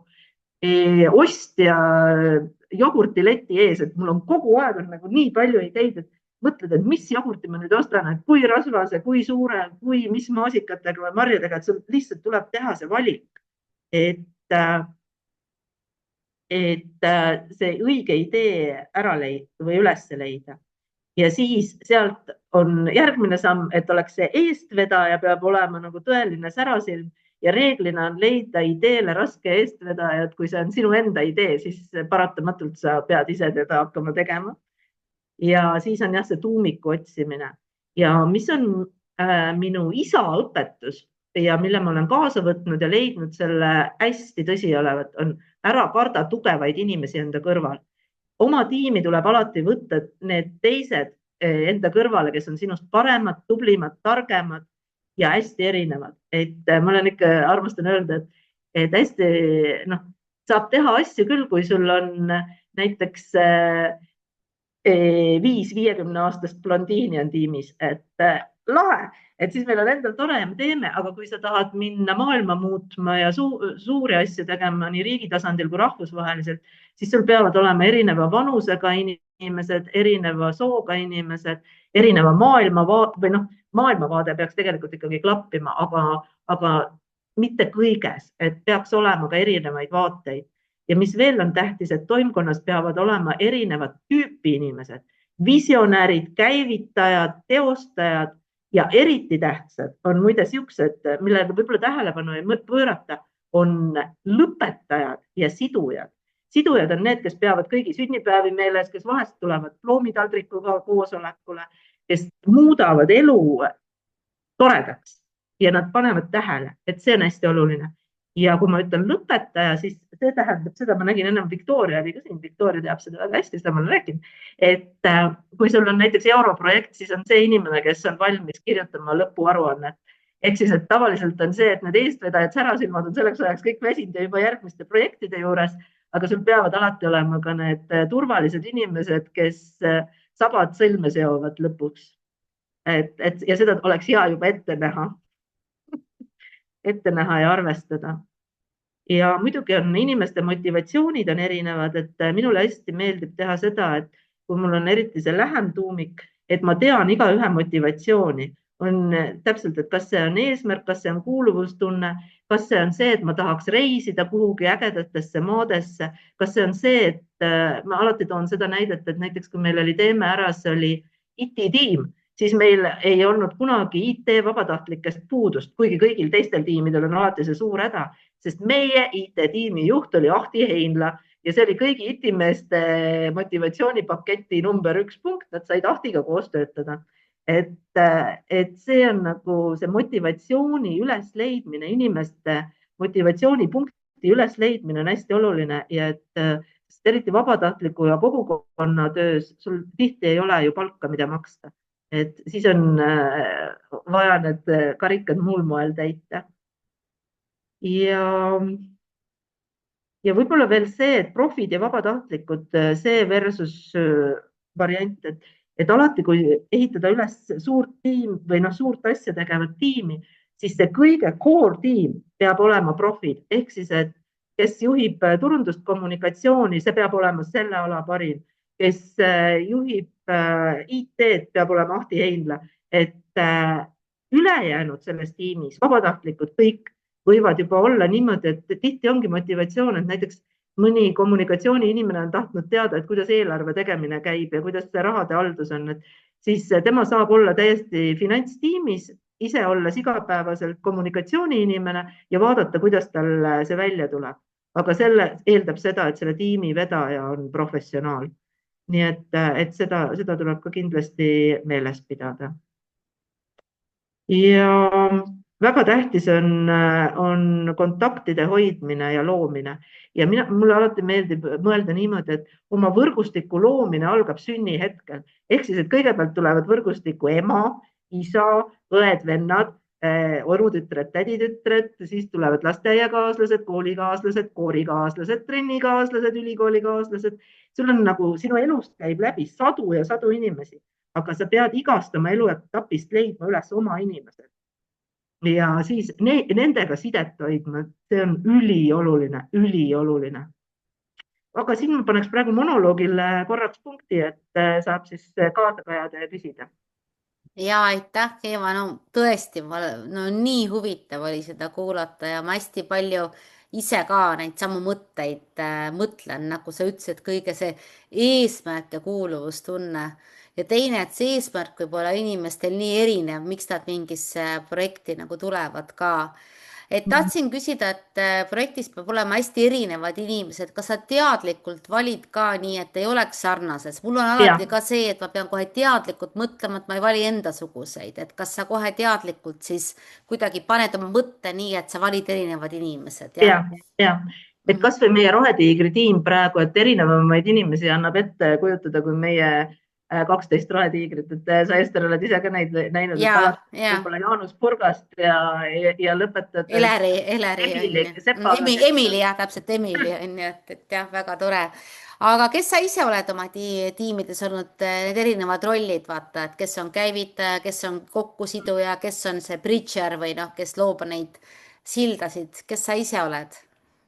Mina olen alati näinud organisatsioone nagu mitte püramiidina sedapidi, vaid sedapidi. Et siin üleval on kõik need nii-öelda, kes sul lõpuks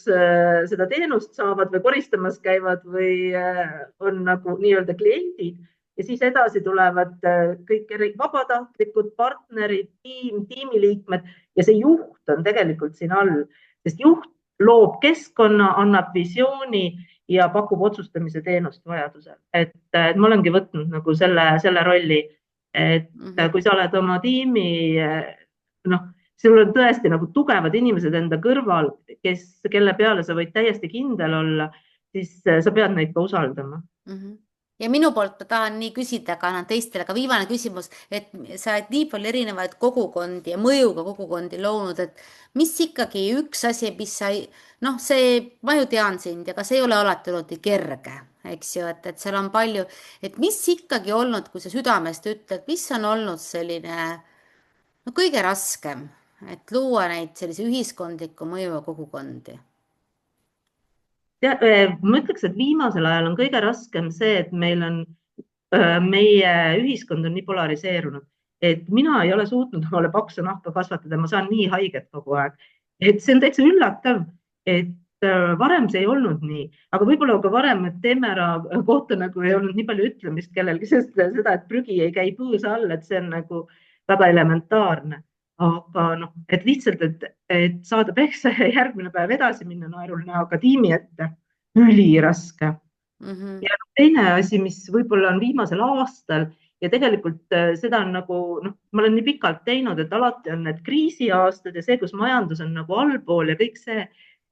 ja nagu praegu ka, et kui on ju keskkonnateemad on võib-olla jälle eriti Eestis, on niimoodi see laine on seal allpool, et pigem nendest ei suhtuta hästi, siis on just see partnerite leidmine ja raha kaasamine, et kuna see on alati olnud kõikides nendes tiimides ka minu töö, just see materiaalse poole tagamine, raha leidmine, partneritega suhtlemine, siis see on ka tihti olnud ikkagi unetuid öid, et kui jälle mingil hetkel raha ei ole, et see on ka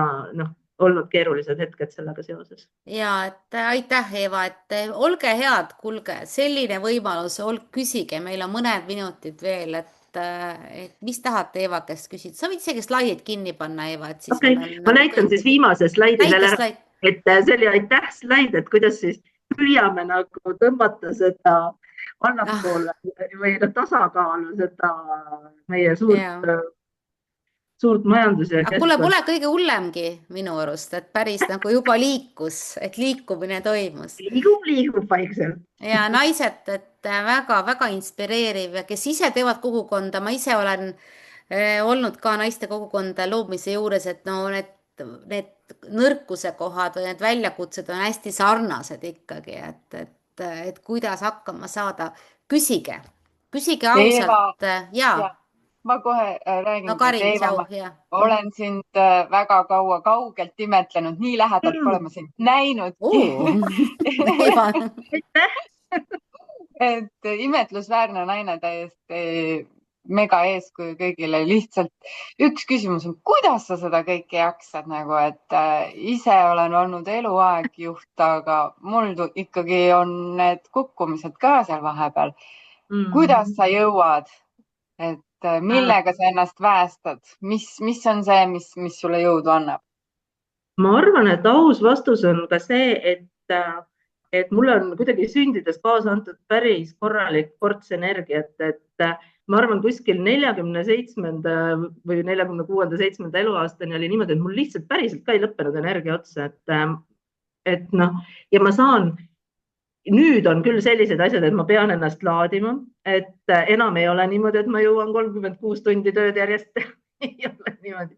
Aga mis on huvitav, mulle kunagi üks inimene seletas, et laias laastus jagunevad kõik inimesed 5 energiatasemete poolest, et on need, kellel on kes pidevalt vajavad laadimist ja kes kogu aeg kukuvad maha, kellel on see, ja neid nimetatakse nagu suured võtjad. Et nad kogu aeg peavad kuskilt energiat saama, kogu aeg peavad laadima, nad on suure energiavajadusega, siis on väiksed võtjad,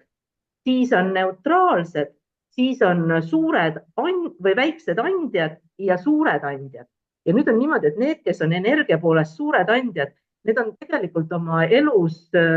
introverdid, nad on pigem kodus, sellepärast nii kui nad kodust välja lähevad, nende energiad on lahti, kõik teised võtavad nendelt energiat, nii kui nad inimestega koos on, nad on kohe väsinud.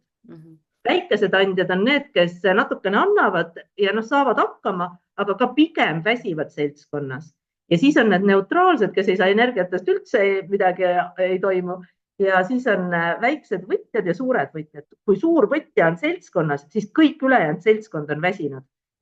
Aga mina olen arvatavasti see väike võtja, mis tähendab seda, et kui ma olen seltskonnas, ma saan energiat. Näiteks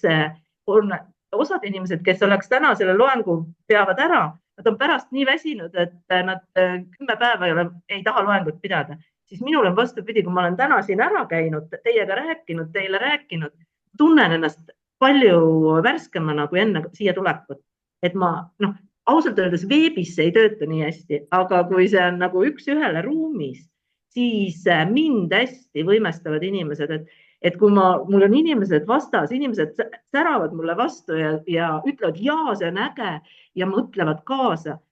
Ma saan energiat ja ma olen tihti palju energilisem peale sellist suurt grupi kogunemist, kui ma olin enne tulemist. Et ma arvan, et see on üks võib-olla ka lihtsalt siuke kaasasündinud eripära. Hästi resoneerub, et ma täiesti tunnen ära, et mul on samamoodi see, et kui inimestega olen, siis mul on nagu mega power ja siis tulen üksinda ja siis kõik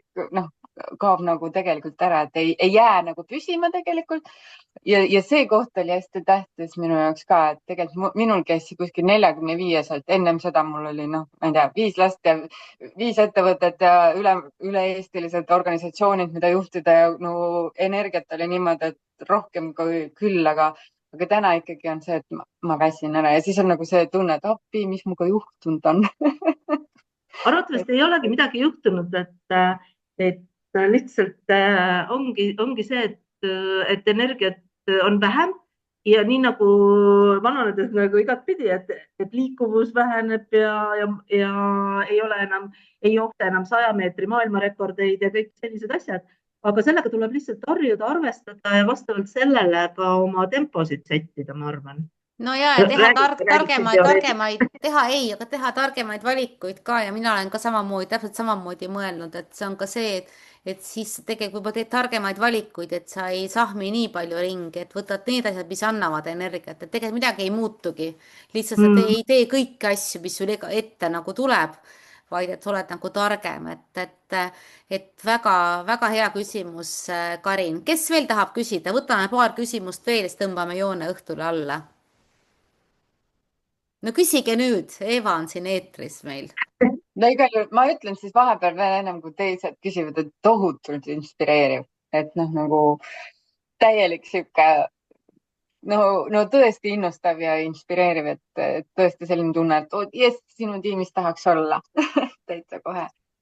Väga ega Eva ei jätta seda kuulamata. Eval on 100 mõtet juba töös, eks ju, seda me teame kõik. Ja. Nii, kas keegi tahab küsida midagi veel? Kuidas sa valid projekti, et sinna panustan, sinna pigem mitte? No see on selles mõttes väga hea küsimus, et ma ei oskagi sellele nagu niimoodi nipsust vastata, et see on hästi tunnetuslik, et ma ei ole nagu nii süsteemne, et ma teeksin mingeid SWOT-analüüse projektidele või niimoodi. Pigem, kui see ei ole mu oma idee, siis ma ikkagi väga pikalt soojenen ja ma olen seda teavad ka teemeärakad, et ma olen ikkagi, näiteks kui oli see Eesti koristamine, ma suutsin 3 kuud Rainer Nõrvakule öelda, et see on kõige rumalam idee maailmas, mida ma kuulnud olen, et ükski eestlane ei tule võõrast prügi koristama õue. Et mis mõttes on ju Eesti 1 päevaga puhtaks koristada. Aga siis, kui hakkad ise seda läbi mõtlema ja ühel hetkel tekib see õige aeg, ma olen hästi ajastuse usku inimene, et kõikides tegemistes, eriti mis puudutavad ideid ja selliseid ägedaid maailma muutvaid asju, ajastus on ülitähtis ja sa pead ootama, kuni see idee sul peas pesa teeb ja siis sa ühel hetkel tunned ära, kas sa tahad sellega tegeleda või ei taha. Ja muidugi mind ausalt öeldes, ma olen hästi halb ei ütle, kui mulle inimesed väga meeldivad, kes projektis on, et inimesed on ka ikka mu nõrkus. Aga see on, selles mõttes on väga hea küsimus, et ma ei ole nagu nii süsteemne, et ma teeksin mingeid SWOT-analüüse projektidele või niimoodi. Pigem, kui see ei ole mu oma idee, siis ma ikkagi väga pikalt soojenen ja ma olen väga süsteemne, et ma ei ole nagu nii süsteemne, et ma teeksin mingeid SWOT-analüüse projektidele või niimoodi. nii, kas keegi tahab veel midagi küsida?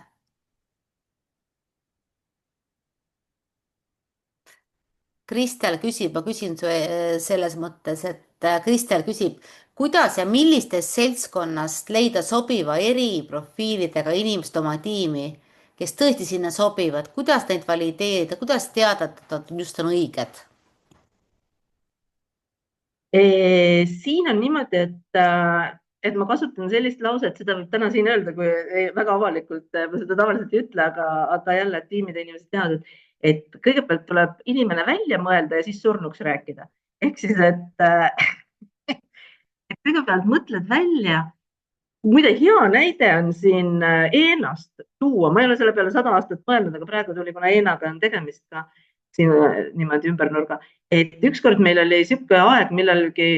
ma ei tea, 2000ndate alguses, et kui meil ei olnud ühtegi finantsinimest ja oli vaja finantsjuhti Eenasse, kes seda finantsteemat võtaks ja küll me nuputasime. Ja siis me nii palju rääkisime sellest ja igaüks rääkis oma tuttavatele finantsinimestele ja sel ajal me tegime sellised, et kui oli piisavalt suur hulk uusi liikmeid, kes tahtsid liikmeks tulla, siis me tegime uute liikmete kogunemise ja rääkisime, et mis Eena on ja kutsusime ja noh, niimoodi. Ja siis, kui me olime rääkinud mingisugune paar kuud seda, et meil on finantsinimest vaja ja me ei olnud nagu midagi oma meelest teinud selle jaoks, siis meil oli see uute liikmete kogunemine meie suureks üllatuseks. Seal vist oli 12 inimest kohal ja nad olid kõik finantsjuhid nagu üle Eesti erinevatest organisatsioonidest. Ehk siis, et sa mõtled ja siis hakkavad nagu tekkima. Ja mul parim näide on võib-olla Kaia Kaire teab, et ma seda räägin alati, et kuidas me tegime mõttetalguid, hakkasime tegema. Mul oli vaja inimest tiimi, kes koolitaks välja 800 talgujuhti, kes mõttetalguid seda formaati õpivad, eest veavad. 800 inimest välja koolitaks 4 kuuga.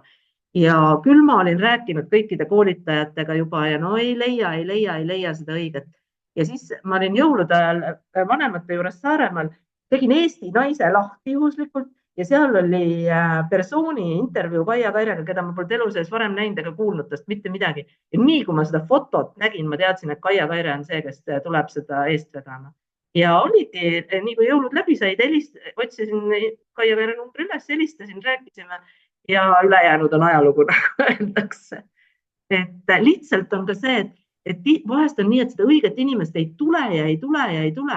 Ja siis sa kogu aeg mõtled ja mõtled, kes see võiks olla ja sa kujutad ette, millised omadused tal peaks olema nii professionaalses võtmes kui isiksuse võtmes. Ja sa tõmbad kuidagi seda inimest ligi ja ühel hetkel sa tunned ära lihtsalt. Ja mida suurem on su enda võrgustik, seda rohkem sa ju tead, kui sul on mingit ülesannet vaja lahendada, et kes võiks sellesse rolli sobida. Et näiteks, kui me nüüd hakkasime tegema seda unistuste asja, see oli ilmselge, et action tiimi juhiks sobib Birgit Kermes, kes on seda teinud erinevates teemäära rollides, et kuidagi niimoodi. Ma olen hästi ka, et ütlen ka siia lõpp, et hakkame täna lõpetama ka, et tahan öelda, et olles ise ka Eeva koostööd teinud, julgus on väga tähtis, et see ka võrgustik, et sa tegelikult mitte ei oota, et keegi su tiimi tuleb, vaid kui see inimene, kes sulle tundub, et on õige, sa helistad talle ja sa lood, oled nagu julge ja oled julge oma ideed tutvustama, et kui ei saa uksest sisse, siis lähed korra aknast ja siis juba kui aknast natuke oled sees, siis teed ka ukse avada ja et seda ma olen õppinud sinu käest ka, Eeva, et olla nagu palju-palju julgem ja oma võrgustikku maksimaalselt kasutada, et ära jää ootama, et keegi tuleb sinu käest küsima või sulle midagi pakkuma, vaid ole ise proaktiivne. See ongi vaata see leadershipi eestvedaja roll ka ja seda on kogukonna juhina hästi palju vaja ja muidugi on lihtsam teha, kui teha seda koos, et sa ei ole üksi. Et sul on oma tiim, meil on Eena või see rohesaadikud, eks ju. Aga ma Ester sulle siia ütlen võib-olla selle asja ka, vaata see viimane projekt ka, mida me koos algatasime, et see oli hea näide selle kohta, kuidas mõne idee aeg ei ole veel tulnud. Et kui see asi ei hakka minema, sa ei pea nagu taguma peaga vastu seina lõputult, vaid ka õige hetk lasta asjal minna, kui see hetkel ei juhtunud, on ka suur julgus ja oskus tegelikult. ja täpselt, aga just, et see julgus ikkagi oma meeskonda teha, tutvustama minna rääkima ja teha seda nagu julgelt, et see on hästi tähtis kogukonna loomisel. aga meeskonnaga on seda palju lihtsam kui üksi omaette kodus tehes, nii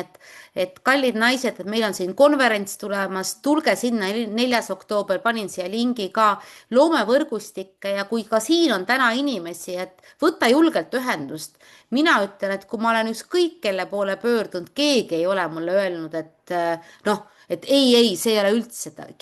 inimesed kuulavad ära ja siis otsustavad, et tuleb lihtsalt ise olla ka nagu julgem, et see kogukond algab heast ideest ja siis juba meeskonnast, et see on võib-olla see, mis mina olen oma kogemuse pinnalt nagu õppinud. lõpusõnad, Eeva, sulle, mis sa tahad meile öelda kaasa? Täiesti võimalik, et kõik on võimalik. aitäh, Heidi on ka olemas, sa nüüd kuulasid meid siin, mis sa tahad öelda midagi veel? Aitäh. et ja nii tore ja ma noogutasin mitmes kohas kaasa, et nii lahe on seda edulugu nüüd otseallikast kuulda ja seda lugude osa ma ka veel nagu niimoodi tahaks rõhutada, et mitte faktid, vaid lood on need, mis inimesi mõjutavad. jah, et kui suuri masse juhtida, seda ei saa teha Exceli tabeliga, vaid masse saab juhtida lugudega. ja loodame siis meile ka head riiki ja tarka valitsust ja tarka juhtimist ja meile kõigile ka, et kogukondade loomist ja uute kohtumiste ning mõnusad kallistused tänasesse õhtusse. kes veel jõuab, võib ümber maja joosta, sest ilm on soe. mina seda teen. Viimast päeva. ja mina teen pakkumine kehtib veel ainult täna. ja head õhtut kõigile, aitäh. aitäh, Eeva, aitäh, Heidi.